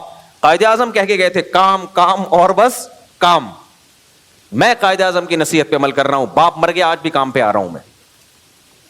تو بھائی یہ خلط مبحث ہے. قائد اعظم کے بھی فادر کا جیسے انتقال ہوا تھا نا, وہ بھی جاب پہ نہیں گئے ہوں گے, وہ بھی چھٹی کر کے غم کی وجہ سے وہ بھی نڈھال ہو گئے ہوں گے. وہ یہ کیوں کہیں گے بھائی کہ کام کام کا اور بس کام کا یہ مطلب ہے؟ کام کام اور بس کام کا مطلب یہ کہ سستی میں کام نہ چھوڑو, سستی میں کام نہ چھوڑو. تو یہ جو بعض چیزوں میں کیا ہوتا ہے خلط مبحث. اب یہ جو کہتے ہیں نا مذہب اور سائنس ایک دوسرے کے بالکل اگینسٹ, کیونکہ مذہب شروع ہی کس سے ہو رہا ہے؟ یؤمنون بالغیب سے, غیب پر, اور سائنس غیب کا نام نہیں ہے. سائنٹیفکلی آپ کو کسی چیز کو ثابت کرنا پڑے گا, پھر سائنس اس کو مانتی ہے. تبھی سائنسدان فرشتوں کو مانتے ہیں کہ نہیں مانتے؟ نہیں, کہتے ہیں کوئی لیب میں اب تک کوئی فرشتہ ہمیں نظر نہیں آیا. جن نظر بولو نہیں آیا, بلکہ بہت سو نے تو اللہ کا انکار کر دیا, کہہ رہے ہیں اللہ بھی نظر نہیں آ رہا ہمیں. کہہ رہے ہیں اب تک تو رپورٹ کے مطابق جتنی کہکشائیں دریافت ہوئی ہیں اللہ ہمیں نظر, کہکشاں تو نظر آ گئی ہمیں. لڑکیوں کا نام بھی ہوتا ہے نا کہکشاں, لیکن کہکشاں کو بنانے والا ہمیں نظر نہیں آیا. میں جب کہکشاں بول رہا ہوتا ہوں تو بہت سے لوگوں کی توجہ کسی اور کہکشاں کی طرف جا رہی ہوتی ہے. تو یہ ہے خلط مبحث جس سے آج کی نوجوان نسل کو گمراہ کیا جا رہا ہے کہ کہاں کی کہاں لگا رہے ہو آپ. دیکھو قرآن جب کہتا ہے نا یؤمنون بالغیب, جو غیب پر ایمان لاتے ہیں, تو اس سے مطلق غیب مراد نہیں ہے. وہ غیب مراد ہے جس غیب پر دلائل کے ساتھ اس کا وجود ثابت ہو جائے, اور اس کو غیب اس لیے کہا گیا کہ وہ مشاہدے میں نہیں ہے. وہ نہیں آئی میرا خیال ہے بات. اور یہ بات سائنٹیفکلی ثابت ہے کہ ہر چیز مشاہدے سے ثابت نہیں ہوتی. بہت دلیل ہو. دیکھو اور آسان مثال سے میں سمجھاتا ہوں, اور آسان مثال سے. آپ نے جمشید پہ کیس کیا, میں نے سلیم اور غفار کو بہت عرصے سے معاف کیا بھائی, آج کل میں جمشید کے پیچھے پڑا ہوا ہوں, ٹھیک ہے. آپ نے جمشید پہ کیس کیا کہ جج صاحب جمشید نے میرے 10 لاکھ روپے مجھ سے لیے ہیں اور کمبخت واپس نہیں کر رہا. جج آپ سے کہے گا دلیل لے کے آؤ کہ اس نے 10 لاکھ روپے لیے. جمشید سے پوچھا گیا, جمشید نے کہا میں نے نہیں لیے. آپ نے دلیل میں غفار اور سلیم کو لے آئے, آپ 2 گواہ پیش کیے اور دونوں گواہوں کا بیان بھی سیم ہے. جج نے دونوں گواہوں کی پڑتال کی کہ یہ جھوٹے تو نہیں ہیں, گٹکا تو نہیں کھاتے, شراب تو نہیں پیتے. محلے والوں سے معلومات لی, سب نے کہا بھائی بڑے نیک پرہیزگار ہیں, اب تک ان کی زبان سے ہم نے کبھی جھوٹ بولو سنا نہیں. جج نے کہا ہو سکتا ہے سچ بول رہے ہو لیکن ان کا کوئی مفاد ہو, ان کا کوئی مفاد ہو. تو جج نے دیکھا نہ کوئی رشتہ داری ہے ان کی, نیوٹرل لوگ ہیں, ان کا کوئی لینا دینا بھی نہیں ہے نہ جمشید سے اور نہ جمشید کے خلاف کیس کرنے والے سے, کوئی مفاد بھی نہیں ہے. بلکہ جمشید اتنا طاقتور ہے کہ انہیں جمشید کے خلاف گواہی دینے میں خطرہ ہے کہ جمشید کے گنڈے ان کو ٹھکائی نہ لگا دیں, مار نہ دیں ان کو. سمجھ میں آ رہی ہے بات؟ یعنی جمشید کے خلاف گواہی دینے میں الٹا خطرہ ہے ان کو. اب مجھے بتاؤ جج ان دونوں کی گواہی پہ جمشید کے خلاف فیصلہ کرے گا کہ نہیں کرے گا؟ بولو نا. کرے گا یقیناً. کہے گا یار نہ ان کی کوئی, ستار نے کیس کیا جمشید کے خلاف, نہ یہ ستار کے رشتہ دار ہیں, محلے والوں سے معلومات لے لی, جہاں سے ان کا بچپن گزرا ہے ان لوگوں سے بھی ہم نے معلومات لی ہیں. کہہ رہے ہیں کبھی ان بیچاروں نے کبھی بھی زندگی میں جھوٹ نہیں بولا, نہ یہ گٹکا کھاتے ہیں نہ سگریٹ پیتے ہیں, کوئی غیر اخلاقی سرگرمیوں میں بھی نہیں ہے. بہت زیادہ تحقیق کی ان کا اپنے گھر والوں کے ساتھ سلوک کیسا ہے, بیویوں نے بھی کوئی ان کے خلاف کبھی کمپلین نہیں کی ہے, بچے بھی کہتے ہیں ہمارے ابا بہت نیک ہیں. ہر طرح سے جج نے ایسا کرتا نہیں ہے, جج اتنا نیک آج تک پیدا ہوا نہیں ہے, لیکن خیالی دنیا میں جانے میں گورنمنٹ نے کوئی پابندی نہیں لگائی. فرض کر لو اتنے نیک جج. پھر جج نے کہا یار مفاد ہو سکتا ہے ان کا غفار سے کوئی مفاد ہو. سوری غفار تھا جس نے پیسے دیے تھے, بے وقوف تو تھا اتنا تو ہے, لیکن نام کیا تھا اس کا؟ پیسے دیے تھے نا, بے وقوف تو بہرحال تھا. کیا نام تھا؟ ستار.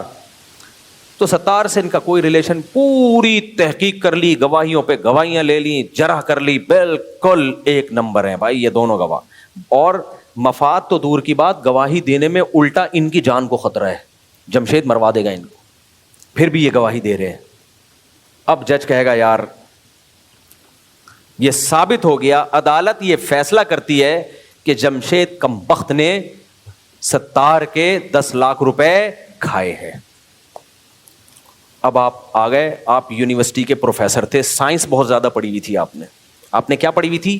سائنس. آپ نے کہا میں آکسفورڈ یونیورسٹی سے پڑھ کر آیا ہوں اور میں نے سائنس پڑھی ہے. سائنس یہ کہتی ہے, سائنس کہتی ہے جج صاحب آپ نے خود دیکھا, سائنس مشاہدے کا نام ہے, غیب کا نام نہیں ہے. غیب پر یقین نہیں رکھتی سائنس.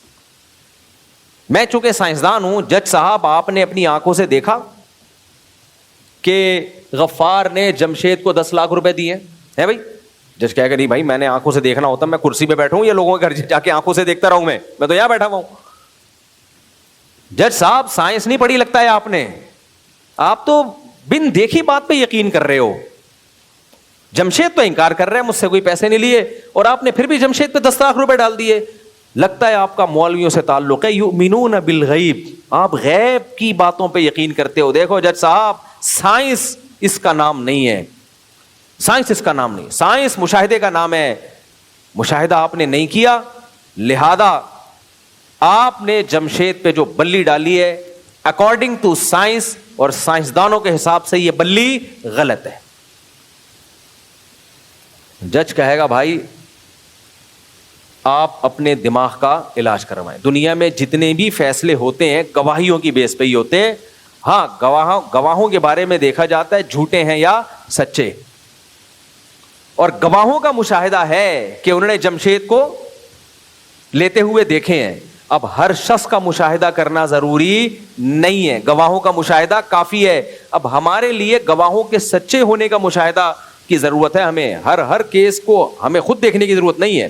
مثال کے طور پر جو سائنسی نظریات ہوتے ہیں, سائنسدان کہتے ہیں ہم نے کووڈ کی ویکسین ایجاد کر لی ہے, یہ ویکسین آپ کی تشریفوں کا تذکرہ ہر بیان میں آ جاتا ہے. یار پچھلی دفعہ بھی 2-3 تشریفیں اور پھر چترال آ گئے, اس پہ لوگ بہت پریشان ہیں. میں نے کہا تھا نا آپ نے اگر کسی کو پیسے دیے تو پیسے نکلوانے کا صرف ایک ہی طریقہ ہے کہ دونوں تشریفوں پہ رکھ کے کیا لگاؤ, چترال. اس کا فائدہ کیا ہوگا؟ نشان بھی پڑے گا, ہڈی نہیں ٹوٹے گی, تو وہ ثبوت کے طور پہ نشان دکھا بھی نہیں سکے گا. اور سائنس مشاہدے کا نام ہے. سائنس کس کا نام ہے؟ جب تک نشان دیکھیں گے نہیں فیصلہ کریں گے ہم نہیں کر سکتے.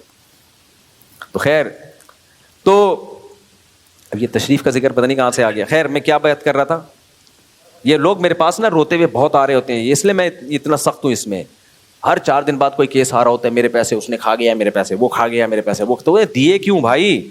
کہہ رہے ہیں یار وہ تبلیغی جماعت سے اس کا تعلق, وہ بزرگ ہے, وہ نیک ہے, وہ تو 1 نمبر ہے, وہ تو ایسے ہے. بھائی آپ پیسے دینے سے پہلے سوچا کرو. اس زمانے میں کسی کو پیسے دینے والا بے وقوف, جو لے کے واپس کر دے اس سے بڑا بے وقوف, اور جس کو ہماری بات سمجھ میں آئے وہ ان دونوں سے, سمجھ میں نہ آئے وہ ان دونوں سے بڑا بے وقوف ہے. پیسے ویسے اپنی جیب میں رکھا کرو بس. کسی کو دیے تو گئے, زکوٰۃ میں دے دو, صدقے میں دے دو, باقی کاروبار کے لیے دو گے کوئی نہیں کما کے دے گا. خیر, چاہے مفتی ہو چاہے بزرگ ہو, نہیں سمجھ میں آ رہا تو دے کے دیکھ لو بس. ہاں, کوئی نہیں کما کے دیتا, سگا بھائی نہیں دے گا. باپ کو دو گے وہ کھا جائے گا. باپ ویسے تمہیں کھلاتا رہے گا, لیکن جس دن ابا کو کاروبار کے نام پہ پیسے دیے ابا بھی کھا جائے گا. بیٹے کو دے دیے بیٹا کھا جائے گا. مجھے لوگ کہتے ہیں میں اپنے بیٹے کو ٹیکسی خرید کے دینا چاہتا ہوں, وہ ٹیکسی چلائے, تو کبھی بھی نہیں خرید کے دینا. وہ نہیں کما کے دے گا, وہ اسی ٹیکسی پہ کمائے گا جو اس نے اپنے پیسوں سے خریدی ہو, خوب سمجھ لو. ورنہ آپ کے پیسوں سے جو ٹیکسی وہ خریدے گا, ہر تھوڑے دنوں میں کہتا رہے گا ابا اس کی ہیڈ لائٹ ٹوٹ گئی, ابا اس کے انجن میں یہ مسئلہ ہو گیا, ابا اس کے اتنے مسئلے کھڑے کر دے گا نا وہ. تو وہ آپ ٹیکسیاں ہی خرید کے دیتے رہو گے ساری زندگی, اور جتنا کمائے گا اس سے زیادہ اس پہ لگے گا. آج تک میں نے نہیں دیکھا بھائی, جو اپنے پیسوں پہ جو کچھ ہوتا ہے نا وہی ہوتا ہے. خیر, ہم ٹاپک کی طرف آتے ہیں. تو اب آپ نے جج سے کہا, جج صاحب سائنس تو نام ہے مشاہدے کا, آپ نے خود تو دیکھا نہیں. تو جج کیا کہے گا؟ بھائی غفار کے ذمے یہ تھا کہ دلیل سے ثابت کر دے کہ جمشید نے میں نے پیسے لیے ہیں, اور دلیل 2 چیزوں کا نام ہے, یا تو خود مشاہدہ کیا ہو یا کسی قابل اعتماد آدمی کے مشاہدے پر فیصلہ کرو آپ, جس آدمی کا سچا ہونا ثابت ہو جائے. سمجھ میں آ رہی ہے بات؟ تو دلیل 2 طرح کی ہوتی ہے, بار بار میں بیان میں کہتا ہوں. ایک دلیل عقلی, ایک ہوتی ہے دلیل نقلی. نقلی سے مراد وہ نقلی نہیں جو اردو میں جس کو نقلی, نقل کا مطلب آتھینٹک ذریعے سے آپ تک خبر پہنچی ہو. تو اس کو غیب اس لیے کہا جاتا ہے کہ ہم نے خود نہیں دیکھا, لیکن یہ وہ غیب نہیں ہے کہ اٹکل پچو کہ اس کے پر کوئی دلیل ہی نہیں ہے, بلکہ یہ وہ غیب ہے جس کے برحق ہونے پر دلائل کے انبار لگے ہوئے ہیں. تو اللہ کہتے ہیں ایسے غیب پر ایمان نہ لانے والا ہٹ دھرم اور ضدی ہے. مسلمان ہٹ دھرم اور ضدی نہیں ہوتا جب وہ پیغمبروں کے مشاہدے اور آسمانی کتابیں جن کے دلیل سے جن کا برحق ہونا ثابت ہے, ان کتابوں نے کوئی خبر اگر دے دی ہو تو یہ ایمان لے آتے ہیں. یہ نہیں کہتے کہ سائنس سے یہ بات ثابت نہیں ہے. یہ ایسے ہی ہٹ دھرمی ہوگی جیسے جج کہے کہ جمشید صاحب گواہوں سے تو ثابت ہو گیا کہ آپ نے غفار سے پیسے لیے, لیکن سائنس سے یہ بات ثابت نہیں ہے.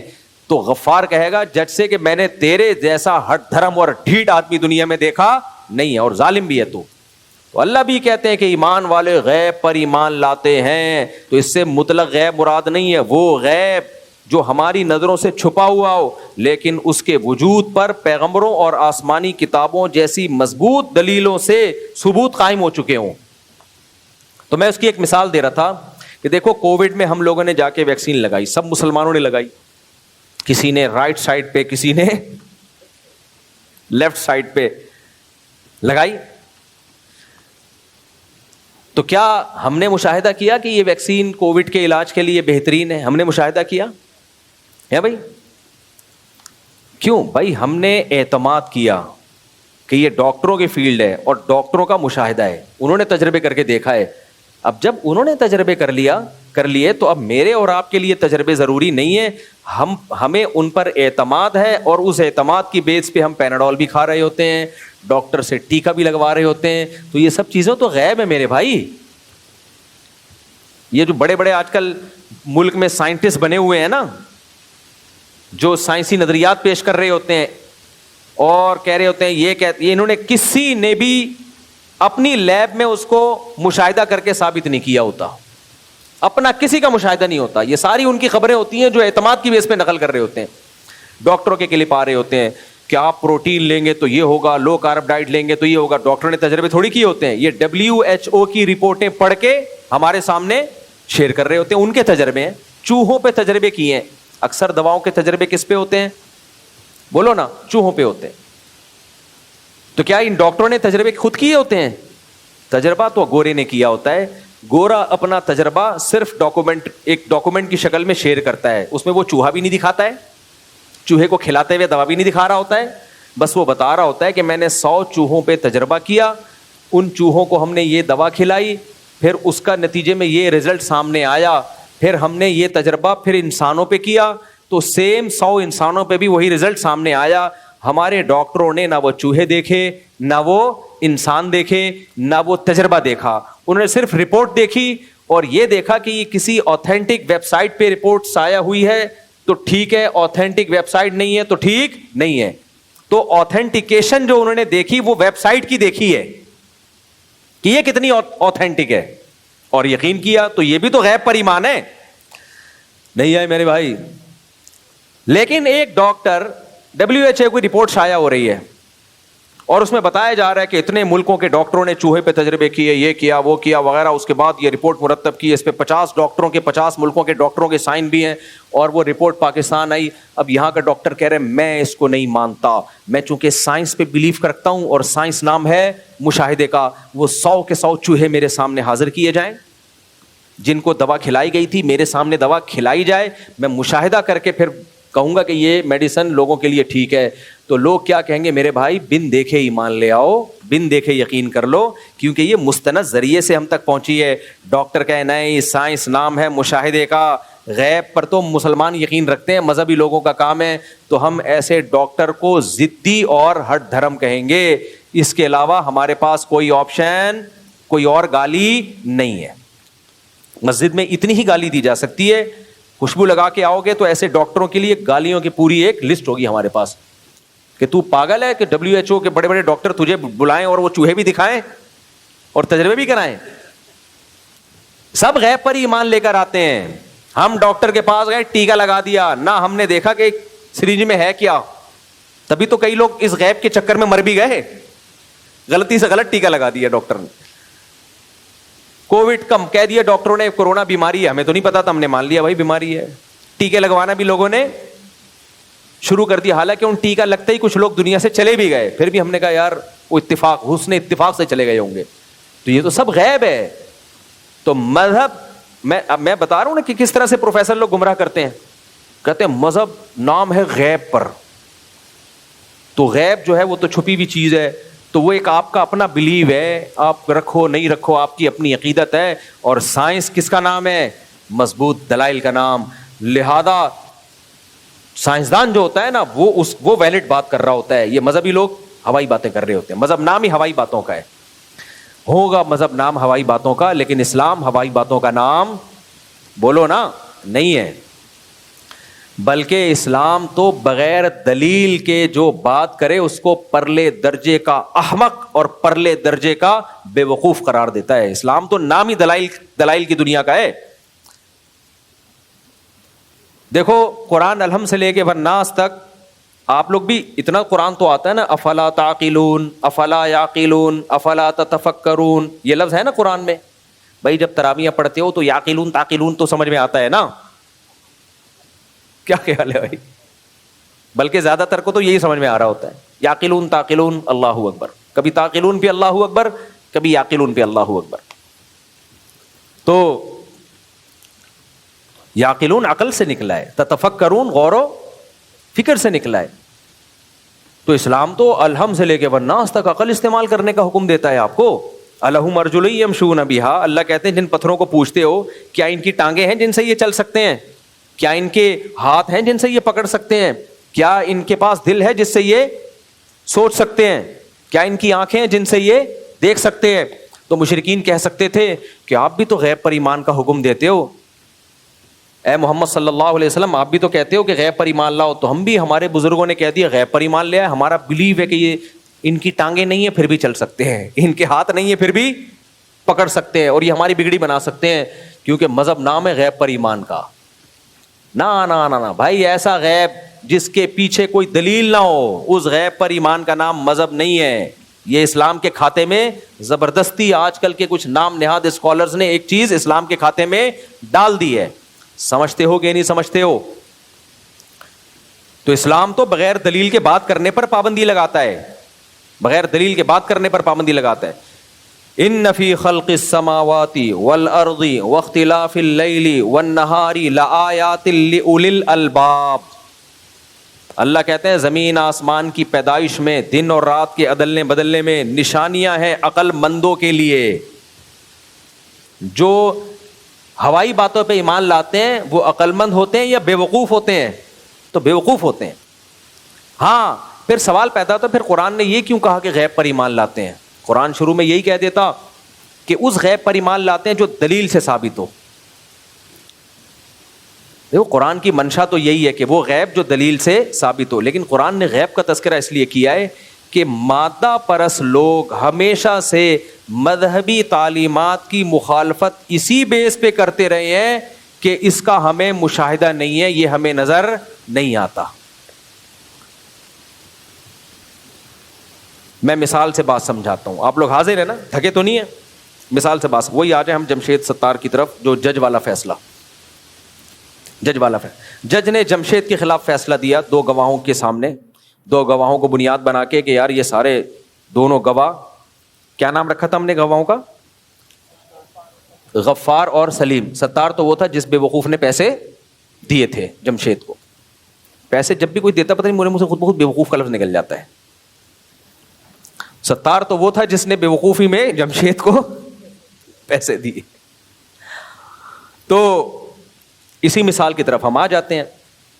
اب جج نے بولا کہ یار یہ 2 گواہ ہیں، یہ کہہ رہے ہیں، تو میں نے ستار کے حق میں فیصلہ کر دیا. جمشید کہہ رہے میں اس فیصلے کو نہیں مانتا کیونکہ جج صاحب تم نے اپنی آنکھوں سے دیکھا ہے، تم تو غیب کی باتیں، غیب پر ایمان لے کر آ رہے ہو. تمہیں 2 گواہوں نے کہہ دیا کہ اس نے پیسے دیے ہیں اور تم نے مان لیا. تو یہ جو جمشید جج کا انکار کر رہا ہے، جج کے فیصلے کو نہیں مان رہا، کس بیس پہ؟ کہ جج نے اپنی آنکھوں سے دیکھا نہیں ہے. تو ہم ایسے موقع پہ کیا کہیں گے کہ جمشید کو چونکہ کیس ماننے کی صورت میں پیسے دینے پڑ رہے ہیں، لہذا جمشید نے ایک بہانہ تراشا ہے اور ایک عذر تلاش لیا کہ جج نے اپنی آنکھوں سے نہیں دیکھا ہے، اور دلیل وہی ہوتی ہے جو مشاہدے سے ثابت ہو. تو یہ ہٹ دھرمی جمشید کی طرف سے کہلائے گی. تو جج کہے گا کہ کمبخت تو 10 لاکھ روپے بچانے کے لیے تو نے اس چیز کو دلیل کہا جو حقیقت میں دلیل نہیں ہے. یعنی تو نے کہا دلیل نہیں ہے کا مطلب یہ ہے کہ تو نے بلا وجہ کی ایک دلیل میں شرط لگا دی ہے کہ جج بھی مشاہدہ کرے. تو اسی طرح یاد رکھو جو لوگ بھی خدا کا انکار کرتے ہیں، جو لوگ بھی اللہ کی باتوں کا انکار کرتے ہیں، اللہ نے کہا فرشتے بھی ہیں، اللہ نے کہا جنات بھی ہیں، اللہ نے کہا جنت بھی ہے، اللہ نے کہا جہنم بھی ہے، اللہ نے کہا مرنے کے بعد قبر کا عذاب بھی ہے، قبر کا ثواب بھی ہے.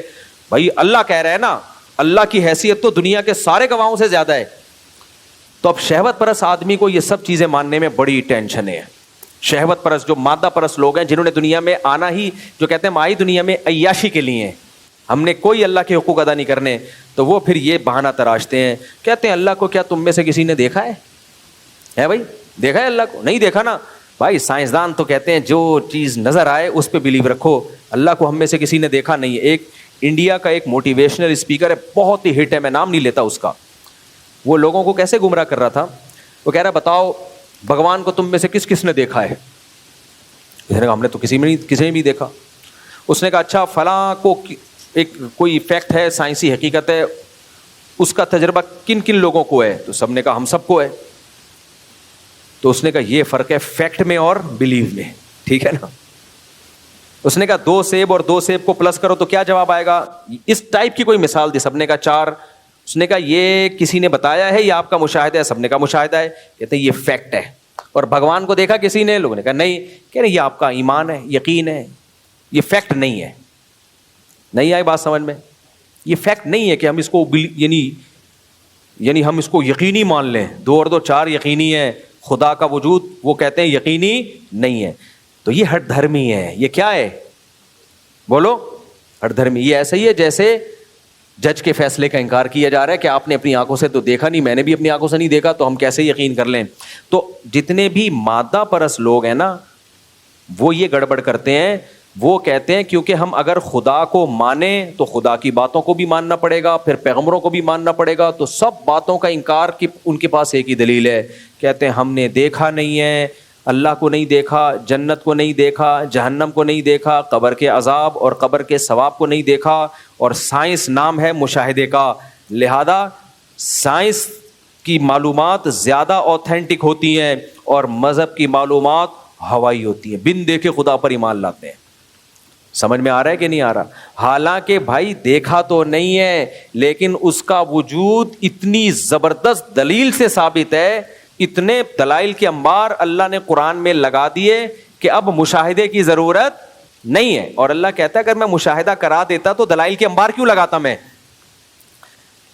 وہی بات ہے, جمشید کو جج کہے گا اگر میں نے اپنی آنکھوں سے دیکھا ہوتا تو میں گواہوں کو بلا کے کیوں حجت تمام کر رہا ہوتا, میرے پاس کوئی ویڈیو ہوتی تو پھر تو ضرورت ہی نہیں تھی. نہ ویڈیو ریکارڈنگ ہے, نہ ہم نے اپنی آنکھوں سے دیکھا ہے, تبھی تو گواہوں کی ضرورت ہے. تو خوب سمجھ لو, جتنے مادہ پرست آج کل کے یہ نا پروفیسر یونیورسٹیوں کے آ رہے ہیں اور لوگوں کو ٹک ٹاک اور فیس بک پہ گمراہ کر رہے ہیں کہ مذہب نام ہے ہوائی باتوں کا اور سائنس نام ہے فیکٹ کا, حقیقت کا, حقائق کا. تو مذہب ہوائی باتوں کا نام نہیں ہے. خدا کے وجود پر جو دلائل ہے, خدا کو ہم نے دیکھا نہیں ہے, لیکن اس کے دلائل سے خدا کا وجود ایک فیکٹ ہے, ایک حقیقت ہے. وہ ہوائی فائرنگ نہیں ہے کہ ہم نے کہہ دیا خدا ہے, کیونکہ اور یہ سائنس سے ثابت ہے, سائنسی دلائل سے. بار بار ایک دلیل میں دیتا ہوں, نیوٹن کیا کہہ کے گیا تھا, یہ کسی مولوی کا ارشاد نہیں ہے. نیوٹن کے قانون کا حاصل یہ ہے کہ اس کائنات میں چینجر کے بغیر چینجنگ نہیں ہو سکتی. جو کائنات اپنے آپ کو خود سے چینج نہ کر سکے, اس کے لیے کوئی چینجر چاہیے ہو, وہ اپنے آپ کو خود سے پیدا کیسے کر سکتی ہے میرے بھائی؟ چینجنگ زیادہ مشکل کام ہے یا پیدا ہونا؟ تو خود پیدا کیسے ہو گئی وہ؟ تو خدا کا وجود غیب ہے, لیکن یہ وہ غیب نہیں ہے جو دلائل سے ثابت نہ ہو. یہ ایسے زبردست دلائل سے ثابت ہے. لیکن قرآن نے کیا کہہ دیا؟ ایمان والے غیب پر ایمان لاتے ہیں, اس لیے کہ جو ایمان نہیں لائیں گے نا وہ ہٹ دھرم ہوں گے. وہ اس بیس پہ حقائق کا انکار کریں گے کہ ہمارا مشاہدہ نہیں ہے, اور احمق اور بے وقوف لوگ ان کے اس اسٹائل سے متاثر ہو جائیں گے اور وہ کہیں گے دیکھو سائنس تو نام ہے مشاہدے کا اور مذہب نام ہے ہوائی فائرنگ کا. نہ جنت دیکھی, نہ حوریں دیکھی, نہ شہد کی نہریں دیکھی, کوئی چیز بھی سائنس سے ثابت نہیں ہے. اور مذہبی لوگ بس مانے جاتے ہیں ہاں جی جنت بھی ہے اور حوریں بھی ملیں گی اور اس میں شہد کی نہریں بھی, دودھ کی نہریں بھی, اور مرنے کے بعد عذاب ثواب بھی, اور فرشتے بھی, اور جنات بھی. ہوائی وہ کہتے ہیں پھینکے چلے جاؤ, پھینکے چلے جاؤ. مذہبی لوگ کیا کر رہے ہوتے ہیں؟ پھینک رہے ہوتے ہیں. بھائی پھینک نہیں رہے ہوتے. مذہب جو صحیح مذہب ہے, غلط مذہب کی بات نہیں کر رہا میں, جو مستند مذہب ہے اس کے پاس ان سب باتوں کے مستند دلائل ہیں. سب سے پہلے پیغمبروں کی نبوت, پیغمبروں کی تعلیمات, پیغمبروں کے برحق ہونے کے کتنے, یہ ایک الگ ٹاپک ہے, یہ تو ایک مستقل ٹاپک ہے. ایک چھوٹی سی بات کر کے بس میں بیان کو میں سمیٹتا ہوں. بعض چیزیں قرآن و سنت میں ایسی ہیں جو ایسا لگتا ہے کہ سائنسی حقیقت کے خلاف ہے, اس کو بہت اچھالا جاتا ہے. دیکھو یہاں بھی کچھ غلو ہوتا ہے. کچھ لوگ کیا کرتے ہیں, مذہب سے زبردستی سائنس کو نکالنے کی کوشش کرتے ہیں قرآن سے, اور کہتے ہیں دیکھو قرآن میں یہ بھی سائنس کی بات, قرآن میں یہ بھی سائنس کی بات. یہ خوب اچھی طرح ایک بات کان کھول کے دماغ میں بٹھا لیں. آج سائنس کی دنیا ہے نا, سائنسی ترقی عروج پر ہے, تو جو بھی عروج پہ ہوتا ہے نا تو آپ کو عزت کے لیے اپنی نسبت اس کی طرف کرنی پڑتی ہے. یہ انسان کی ایک نیچر ہے. آسان مثال سے بات سمجھاتا ہوں. جب شادی ہوتی ہے تو سب سے زیادہ عزت دولہا اور دلہن کی ہوتی ہے. وہ سب سے زیادہ VIP ہوتے ہیں. دلہن بنی ہوئی ہوتی ہے اور یہ شیروانی میں بیٹھا ہوا ہوتا ہے, سب اس سے مل رہے ہوتے ہیں. اس دن سجا ہوا بھی بہت ہوتا ہے, ڈیٹول سے شیمپو سے نہا کے آیا ہوا ہوتا ہے. بعض تو پہلی دفعہ نہاتے ہیں اس دن, اور بڑا زبردست اسٹائل سے بیٹھا ہوا ہوتا ہے. اور پہلے زمانے میں تو وہ رومال بھی رکھا, وہ جب شروع سے ہی وہ گھن آتی تھی اس رومال سے. اب تو شکر ہے رواج ختم ہو گیا. ہم چھوٹے تھے نا, دولہے وولے بیٹھے ہوتے تھے, یہ رومال رکھا ہوتا تھا ایسی, پتہ نہیں ناک پہ رکھتے تھے. پھر وہ کہ بھائی وہ عجیب صاحب نے دیکھا ہی ہوگا, پرانا جو میری عمر کے لوگ بیٹھے ہوئے ہیں ان کو پتا ہے بچپن میں دولہا بھی عجیب فلم ہوتا تھا. وہ تو ایسے یوں پسینہ یوں پوچھ رہا ہوتا تھا. ابے کیا نسوانیت ہے یار, زنانہ پن ہے. میرے ایک بیان ابھی چلا ہے نا, اپنے بچوں کو کچھ لڑکوں میں کھیلنے بھی دیا کرو, کچھ تھوڑا ابے تبے سیکھیں. اس پہ کیسے نیگیٹو کمنٹس آئے ہوئے تھے, یہ تو بچوں کو بگاڑ رہا ہے, یہ بچوں کو ابے تبے سکھا رہا ہے. او بھائی میں تمہارے بچوں کو ابے تبے نہیں سکھا رہا, انسان کا مرد آدمی بنانا چاہ رہا ہوں. تو مائیں کیا کرتی ہیں, بچوں کو گود میں رکھ رکھ کے نا باہر نہیں جانے دی. ایکچولی بہت بچے خراب ہو جائیں گے, بچے باہر کا ماحول بہت خراب ہے. مجھے پتا ہے خراب ماحول ہے, اچھا ماحول نہیں ہے, لیکن بالکل ہی بند کر کے رکھ لیا, اس کے لونڈے لپاڑوں میں کھیلنے نہ دیا, وہ اس میں کانفیڈنس بالکل ختم ہو جائے گا. آدمی ہے, دنیا میں چلنا ہے, اس نے دنیا میں سروائیو کرنا ہے, کاروبار کرنا ہے, پھڈے بازی بھی ہوگی اس کی, مسائل کھڑے ہوں, تو اس کو آدمی کا بچہ تو بناؤ. تربیت کے چکر میں نیک تو بن گیا وہ, مگر مرد ہی نہیں رہا. ایسے نیک کا کرنا کیا ہے آپ نے, اتنا نیک بن گیا, وہ کرتا ہے, ڈر جاتا ہے بیٹھ کے وہ. تو تربیت میں بیلنس ضروری ہے. تربیت بھی نظر بھی رکھو, گالیاں نہ سیکھے, کوئی چرس ہیروئن میں نہ لگے, کوئی چوریاں چکاریاں نہ کرے, لیکن تھوڑا تھوڑا اس میں مردانگی بھی تو آئے نا, یہ بھی تو ضروری ہے. تو بیلنس ضروری ہے. تو لوگ بیلنس نہیں رکھتے تو پھر بچوں میں نیک تو بن جاتے ہیں, نسوانیت پیدا ہو جاتی ہے, بہادر نہیں رہتے, پھر وہ چوئی میں بن جاتے ہیں, پھر ماں باپ ہی کے لیے عذاب بنتے ہیں. کانفیڈنس بعض بچوں کا ایسا ختم ہوا ہے, جو خاص طور پہ جو مالدار علاقے ہیں نا, ان میں یہ مسئلہ زیادہ ہے. پوش علاقوں میں بچے نفسیاتی ہو جاتے ہیں, پھر نفسیاتی ڈاکٹر یعنی جو سائیکیٹرسٹ ہوتے ہیں ان سے علاج کروا رہے ہوتے ہیں. وجہ کیا ہے, بچے میں کانفیڈنس ہی پیدا نہیں ہونے دیا آپ نے. تو لڑکے کی تربیت الگ طریقے سے ہوتی ہے اور لڑکیوں کی تربیت الگ طریقے سے ہوتی ہے. دونوں کی تربیت میں بہت فرق ہے. تو خیر, کیا بات کر رہا تھا میں, جلدی سے بات کو سمیٹوں. ہاں, میں یہ کہہ رہا تھا کہ اب دیکھو, جب جو دولہا بنا ہوا بیٹھا ہوا ہوتے ہیں یوں رومال لے کے, جو پرانے زمانے کے, اور صحرا بھی ہوتا تھا بعض, تو نظر ہی نہیں آ رہا ہوتا تھا, گٹر میں گر جائے کہیں بھی, کوئی بھی دشمنی نکال سکتا تھا, گٹر کے قریب لے جا کے اس کو دھکا دو, اندر گرے گا. وہ صحرا ہوتا تھا, نظر ہی نہیں آ رہا ہوتا تھا. ایسے سے دولہا تھا, کوئی بھی دشمنی نکالنا چاہتا نکال لیتا. پھر نوٹوں کا ہار ہوتا تھا, اس میں سے بچے, ہمارا تو بڑا دل کرتا تھا یار 2 روپے اس سے نکال کے لے کے جاؤ, اتنی بڑی دولت لے کے گھوم رہا ہے وہ. تو اب خیر دولہا تھوڑے نارمل اسٹائل کے آنے لگے ہیں. پھر بھی ہمیں یاد ہے, جو بھی دولہا بنا ہوا بیٹھا ہوتا تھا, ہم سب کا دل کرتا تھا اس کے پاس جا کے بیٹھے, کیونکہ آج سب سے زیادہ عزت کس کی ہے, اس کی. تو لوگ بھی دیکھتے ہوتے, جو بھی وی آئی پی ہوتا ہے نا, تو انسان کی نیچر ہے, انسان چاہتا ہے میں اس محفل میں اس کے ساتھ ہوں, میں اس محفل میں اس کے ساتھ, لوگ اپنا ریلیشن بتا. تو یہ انسان کی نیچر ہے. تو آج سائنس نے اتنی ترقی کی ہے کہ ہر شخص, آپ کسی کو بھی عزت دلانا چاہو تو اس کی نسبت کس کی طرف کر دی جاتی ہے. تو ہمارے کچھ مذہبی لوگوں نے, جن کو مذہب سے محبت ہے, قرآن سے بھی, انہوں نے دیکھا یار بہت زیادہ لوگ سائنس کو فالو کر رہے ہیں, تو انہوں نے قرآن کی نسبت بھی سائنس کی طرف کرنا شروع کر دی. انہوں نے کہا سائنس تو قرآن پہلے بیان کر چکا ہے, قرآن تو پہلے بتا چکا ہے. آپ نے طب نبوی کے نام سے حکیموں کی کتابیں دیکھی ہوں گی, کیا خیال ہے؟ طب نبوی, کہ یار یہ تو نبی 1400 سال پہلے بتا کے چلے گئے تھے کہ یہ کھانے سے یہ ہوتا ہے, یہ پرہیز کرنے سے یہ ہوتا ہے. یہ تو نبی 1400 سال اس سے حکیموں میں, بھائی یار ہم تو آج تحقیق کر رہے ہیں, کدو اتنی فائدے کی چیز ہے, لیکن کدو کے بارے میں تو 1400 سال پہلے نبی نے بتا دیا.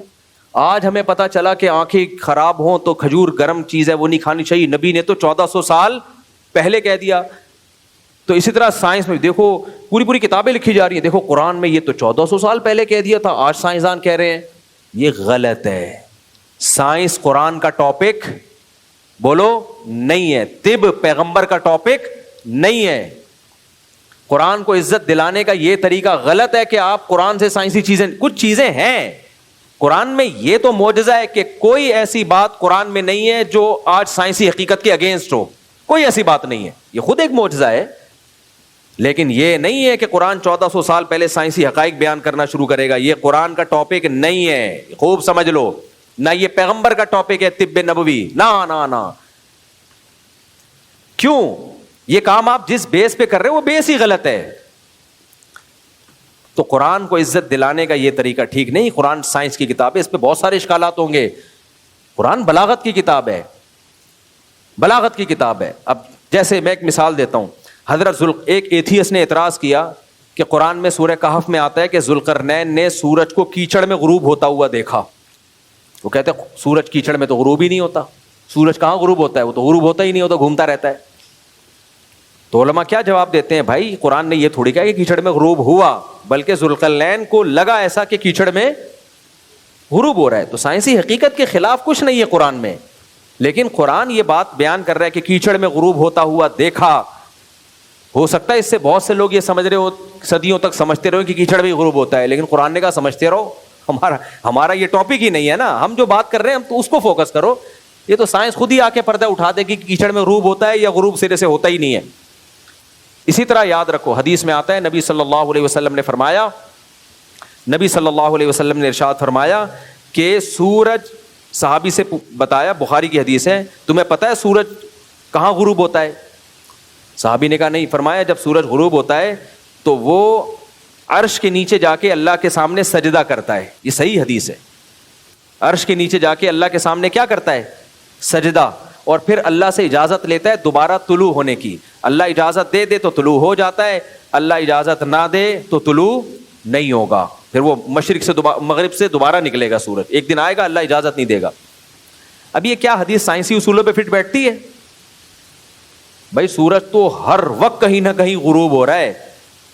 اس کا جواب یہی ہے بھائی سائنس قرآن کا ٹاپک نہیں ہے.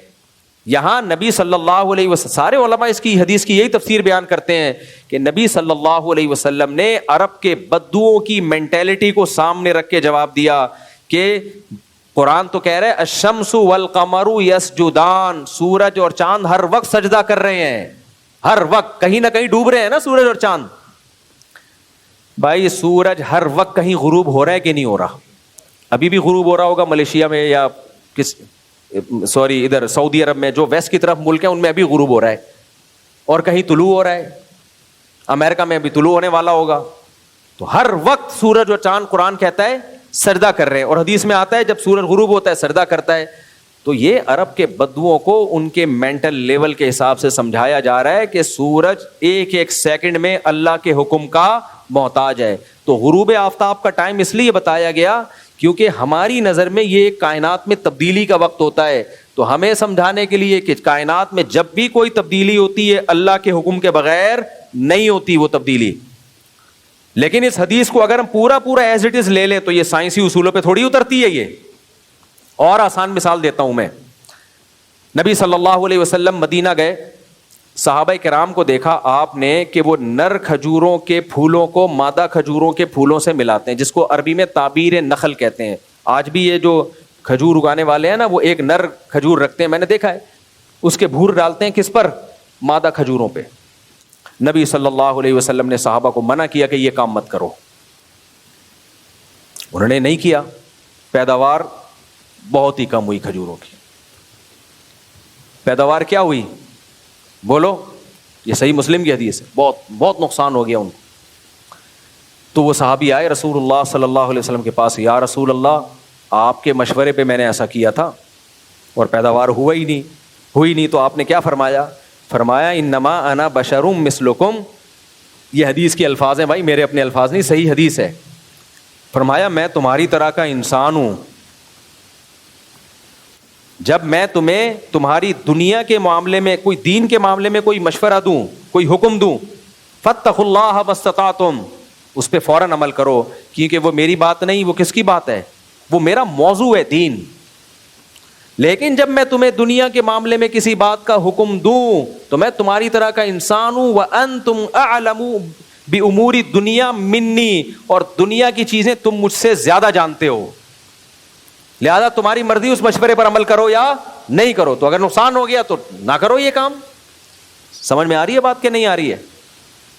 قرآن کا جو ٹاپک ہے وہ سائنس سے افضل ہے, لہذا اس کو عزت کے لیے اپنے آپ کو سائنس کی طرف منسوب کرنے کی ضرورت نہیں ہے. یا آپ نے دماغ میں چڑھا کیوں لی ایک بات کہ جی قرآن سے جب تک سائنسی اصول ثابت نہیں ہوں گے ہم قرآن کو نہیں مانیں گے. قرآن کا ٹاپک اخلاقیات ہے, انسان کو انسان کا بچہ بنانا, اور سائنس کا ٹاپک اخلاقیات نہیں ہے. ایک مثال سے بات سمجھاتا ہوں میں. دیکھو کوئی شخص اگر زنا کرتا ہے, اللہ نہ کرے, بار بار زنا کرتا ہے, اور کوئی قوم زنا کرنا شروع کر دے, میڈیکل سائنس کچھ نقصانات بتائے گی اس زنا کے؟ بولو کوئی ڈاکٹر کہے گا اس سے انسانی صحت برباد ہو رہی ہے؟ کہے گا نہیں. تبھی ڈاکٹروں میں زنا بھی ہے جو مذہب کو فالو نہیں کرتے. سب سے زیادہ زنا تو ان ملکوں میں ہے جو میڈیکل سائنس کی انتہا کو پہنچے ہوئے ہیں, انتہا کو پہنچے ہوئے ہیں. لیکن فیملی سسٹم, خاندانی نظام کی ایسی کی تیسی ہو گئی. خاندانی نظام کا تعلق اخلاقیات سے ہے. یہ کس کا ٹاپک ہے؟ قرآن کا. تو یہ سائنسدان آپ کو نہیں بتائے گا کہ زنا مت کرو, یہ قرآن آپ کو بتائے گا لا تقربوا الزنا, زنا کے قریب بولو مت پھٹکو. کھجور کی پیداوار میں اضافہ کیسے ہوگا, یہ پیغمبر کا ٹاپک نہیں ہے. کھجور کو کھجور کے بدلے میں جب بیچا جائے گا تو سودی لین دین کے بغیر بیچا جائے گا. یہ کس کا ٹاپک ہے؟ مذہب کا. یہ زیادہ امپورٹنٹ ٹاپک ہے. سمجھ میں نہیں آ رہی میرا خیال ہے بات؟ آپ ابا کو بڑھاپے میں اولڈ ہاؤس میں جمع کرا دو, یہ سائنسدانوں کا ٹاپک نہیں ہے. سائنسدان اس پہ خاموش ہے. اس سے آپ کی صحت کو کوئی نقصان ہوگا بلکہ اور اچھی ہو جائے گی, ٹینشن فری. ابا کھانس رہے ہیں, جراثیم آ رہے ہیں, بلکہ ڈاکٹر سے پوچھو گے وہ تو کہے گا جراثیم کا تبادلہ ہو رہا ہے. آپ نے اٹھایا ایدی سینٹر کے حوالے کر دیا, اب آپ کی لائف کیا ہو گئی؟ آزاد. ڈاکٹر کہے گا آپ اسٹریس لیس ہو گئے, اب آپ ایک اچھی کامیاب زندگی گزار سکتے ہیں. سائنس اس بارے میں خاموش ہے, لیکن مذہب یہ کام کرنے دے گا آپ کو؟ مذہب کہے گا ابا کی خدمت شروع ہی اور اماں کی خدمت شروع ہی بڑھاپے میں ہوتی ہے. سمجھتا ہے کہ نہیں سمجھتا؟ تو میرے بھائی مذہب کا جو ٹاپک ہے وہ سائنس کے ٹاپک سے کیا ہے؟ سپیریئر ہے. تو یہ کمبخت ان چیزوں کو تیار ہی نہیں ہے, ان چیزوں کی اہمیت کو ماننے کے لیے. اور ہمارا جو لبرل طبقہ ہے وہ بھی تیار نہیں ہے, اس لیے اس کو پھر یہ سہارا لینا پڑتا ہے. ایکچولی جو نیوٹن نے جو بات 500-600 سال پہلے کہی تھی, ایکچولی وہ تو ہمارے پیغمبر 1400 سال پہلے کہہ چکے ہیں, حالانکہ نہیں کہہ چکے ہوتے, وہ نہیں کہی ہوتی آپ صلی اللہ علیہ وسلم. ایکچولی وہ جو ابھی جو ایک ریسنٹلی کورونا کے بارے میں آیا, یہ تو قرآن میں 1400 سال پہلے لکھا ہوا ہے. اور لوگ ایسے اسکالر کو سنتے ہیں, ایک بہت بڑا پھینکو اسکالر ہے, انگلش ٹھش پش مارتا رہے گا اور کہے گا دیکھو وہ مریخ کا ذکر تو قرآن میں پہلے سے, نام نہیں لیتا میں خام خواہ, میں لوگوں کا نام لے کے عزتیں اچھالنا مناسب نہیں ہے. اور وہ ٹھش پش انگلش مارتا رہے گا اور کہے گا کہ دیکھو یونیورسٹی میں لوگ بہت سن رہے ہیں, اور کہہ رہے ہیں کوئی مولوی تمہیں یہ بات نہیں بتائے گا. ذوالقرنین جو تھے نا, وہ پتہ نہیں کہاں گئے ہوئے تھے, وہ کون سے آسمان پہ گئے ہوئے تھے, اور وہاں سے انہوں نے پھر وہ یہ جو کہا نا سورج کو کیچڑ میں, وہ اصل میں وہ وہاں تھا, وہ کیچڑ سے یہ مراد تھا. کیچڑ ایک لفظ ہے جو عربی میں یہ ہے, اور اس کا یہ ترجمہ بنتا ہے. پھر اس ترجمے کو لاطینی زبان میں ترجمہ کر کے پھر فرانسیسی زبان میں ترجمہ کر کے پشتو میں ترجمہ کیا تو یہ نکلا. اور یہ تو پہلے سے قرآن میں ایسا گھماتے ہیں, لوگ کہتے ہیں یہ ہے سائنس. سائنس اور یہ مولوی لوگ یہ تو کبھی ایسی سائنسی باتیں نہیں بتا رہے ہوتے, کیونکہ انگلش نہیں پڑھی ہے. یونیورسٹی ایک پڑھے لکھے مولوی میں اور ایک مدرسے سے فارغ جاہل مولوی میں یہی تو فرق ہے. جو جاہل مولوی ہے وہ 19 بچوں اور 4 شادیوں کی بات کرے گا, اور جو آج کل کے سیکولر جن کی قرآن پہ گرفت ہے, سائنس بھی پڑھی ہوئی ہے, اور بعض تو یہاں تک کہتے ہیں انگریز قرآن پڑھ کے ہی چاند تک پہنچائے. اور بھائی قرآن کو عزت دلانے کے لیے لمبی لمبی پھینکنے کی ضرورت نہیں ہے. ایک نے یہاں تک کہہ دیا, اپنا مذاق اڑوایا کہ روشنی کی اسپیڈ سے تیز آواز کی اسپیڈ ہے, کیونکہ آواز ہم جو اللہ سے دعا مانگتے ہیں وہ ٹھک کر کے آسمان تک پہنچتی ہے, اور روشنی کو پہنچنے میں ٹائم لگتا ہے. تو ایک سائنٹسٹ نے اتنا مذاق اڑایا کہ دیکھو یہ مذہبی لوگ کتنی لمبی لمبی پھینکتے ہیں. تو اس لیے مذاق مت اڑواؤ اپنا. بھائی مذہب کا ٹاپک الگ ہے, سائنس کا ٹاپک الگ ہے. ہاں مذہب سائنس کے خلاف بات کبھی نہیں کرے گا, ایسی کوئی بات نہیں کرے گا جو سائنسی حقیقت کے خلاف, اور مذہب کے طور پہ وہ اس کو عقیدے کے طور پہ بیان کرے وہ. لیکن مذہب کا جو ٹاپک ہے وہ سپیریئر ہے. وہ کیا ہے؟ اس کی زیادہ ضرورت ہے. دیکھو ایک جلدی سے چھوٹی سی مثال دے کے بیان ختم کرتا ہوں. میں دنیا میں ہر جگہ میں نے ٹریولنگ کی ہے, میں گلگت کے گاؤں میں بھی گیا ہوں. ایسے گاؤں میں جا کے میں رہا ہوں, 2-3 دفعہ جا کے میں نے 8-8 10-10 دن وہاں سفر کیا, کہ جو سائنسی ترقی سے دور نہیں بلکہ کوسوں دور ہیں. نہ وہاں ٹریکٹر تھا, اب آ گیا ہوگا. نہ وہاں بجلی تھی جب میں گیا تھا, اب ہو سکتا ہے آ گئی ہو. نہ وہاں ڈاکٹر تھے, نہ وہاں قبلے حکیم تھے. حکیم کے ساتھ پتہ نہیں قبلہ لگانے کا خود بخود دل کرتا ہے.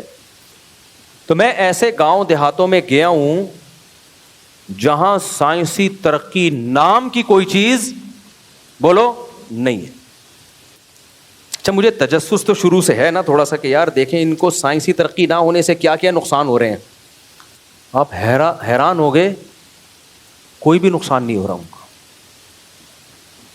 بلکہ بے شمار فائدے ہو رہے ہیں. بجلی نہیں ہے, عشاء کی نماز پڑھتے ہی پورا گاؤں خراٹے لے کے سوتا ہے, اندھیرا ہے. اب چینج ہو گیا وہ, اب میں گیا تھا تو سب کچھ آ گیا وہاں پہ. پیناڈول بھی آ گئی ہے سر درد کی, سگریٹیں بھی آ گئی ہیں, ڈاکٹر بھی آ گئے, تو ٹیکے بھی آ گئے, اب تو سب کچھ آ گیا نا. جب تک نہیں تھا, یہ بات ہے 2006-7 کی, تو اب کیا, بلکہ اس سے بھی پہلے کی ہوگی میرا خیال ہے. خیر, میں نے ان لوگوں کی زندگیاں دیکھی 90 سال عمریں, سمجھ رہے ہو کہ نہیں سمجھ رہے؟ زمین میں مکئی اگاتے ہیں, گوبر کی مکئی, آرٹیفیشل کھاد, بولو, کیونکہ ان کو پتہ ہی نہیں آرٹیفیشل کھاد کیا ہوتی ہے. گائے پالتے ہیں, گوبر, دودھ نکالا, گوبر ڈال دیا زمین میں, آرگینک, ایک دم خاندانی قسم کی آرگینک. پھر اسے پیستے بھی پتھر کی چکی میں, میں نے ایک دفعہ ولاگ میں بھی دکھائی تھی ایک چکی, پتھر کی چکی میں پانی سے نا اس کو گھماتے ہیں, پانی بھی تازہ تازہ نہروں کا پانی پی رہے ہیں. سمجھ رہے ہو کہ نہیں سمجھ رہے؟ اچھا, شادیاں بھی 2-2 3-3, اور شادی بھی بالغ ہوتے ہی ہو رہی ہے, اور شہتوت کے باغات وہ آٹومیٹیکلی اگتے ہیں, پہاڑ, اتنی صاف ستھری ہوا, 80-90. میں نے اس گاؤں کا ایک واقعہ بھی آپ کو سنایا تھا, دوبارہ سنا دیتا ہوں. ایک صاحب نے مجھے ملایا, یہ میرے ابا ہیں 80 سال کے, سائنس ٹیکنالوجی سے دور ابا. وہی بات ہے, ایسا ابا کہاں سے لبا, سوال پیدا ہوتا ہے نا. سائنس اور ٹیکنالوجی سے دور ابا, 80 سال کے ابا ہیں میرے یہ. میں نے کہا اچھا ماشاء اللہ, بزرگ ملا میں ان سے. اگلے دن انہیں گاؤں سے شہر جانا تھا, گلگت شہر, ہاسپٹل.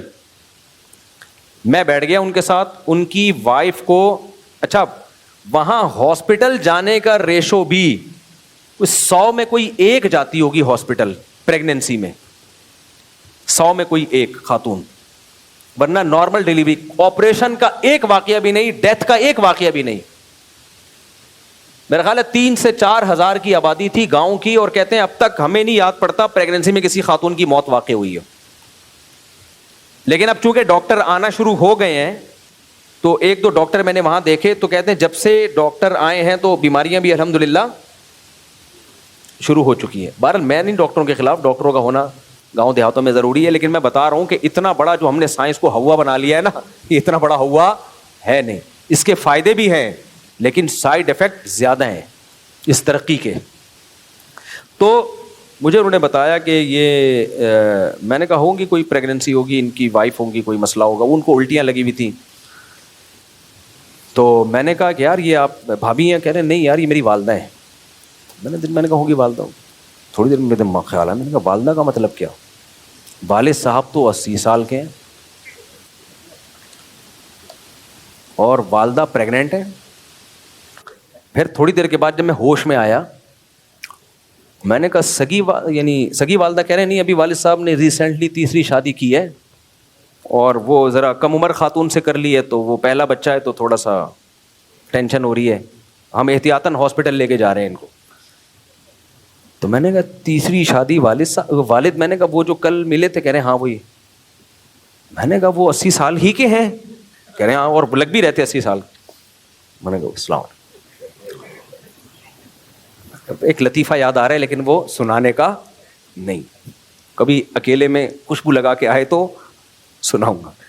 میں نے کہا یار یہ سائنسی ترقی اور یہ جم ڈولے اور پروٹین ڈائٹ, فل پروٹین ڈائٹ لیا کرے, لو کارب ڈائٹ اور ویکسین اور یہ ڈرامے سب ضروری ہے بھائی. میں ڈاکٹروں کے خلاف جا کے خام خام میں آپ لوگ کو اوپر گلانا نہیں چاہتا. میں نے کہا تم لوگ کے پاس کم بختوں نہ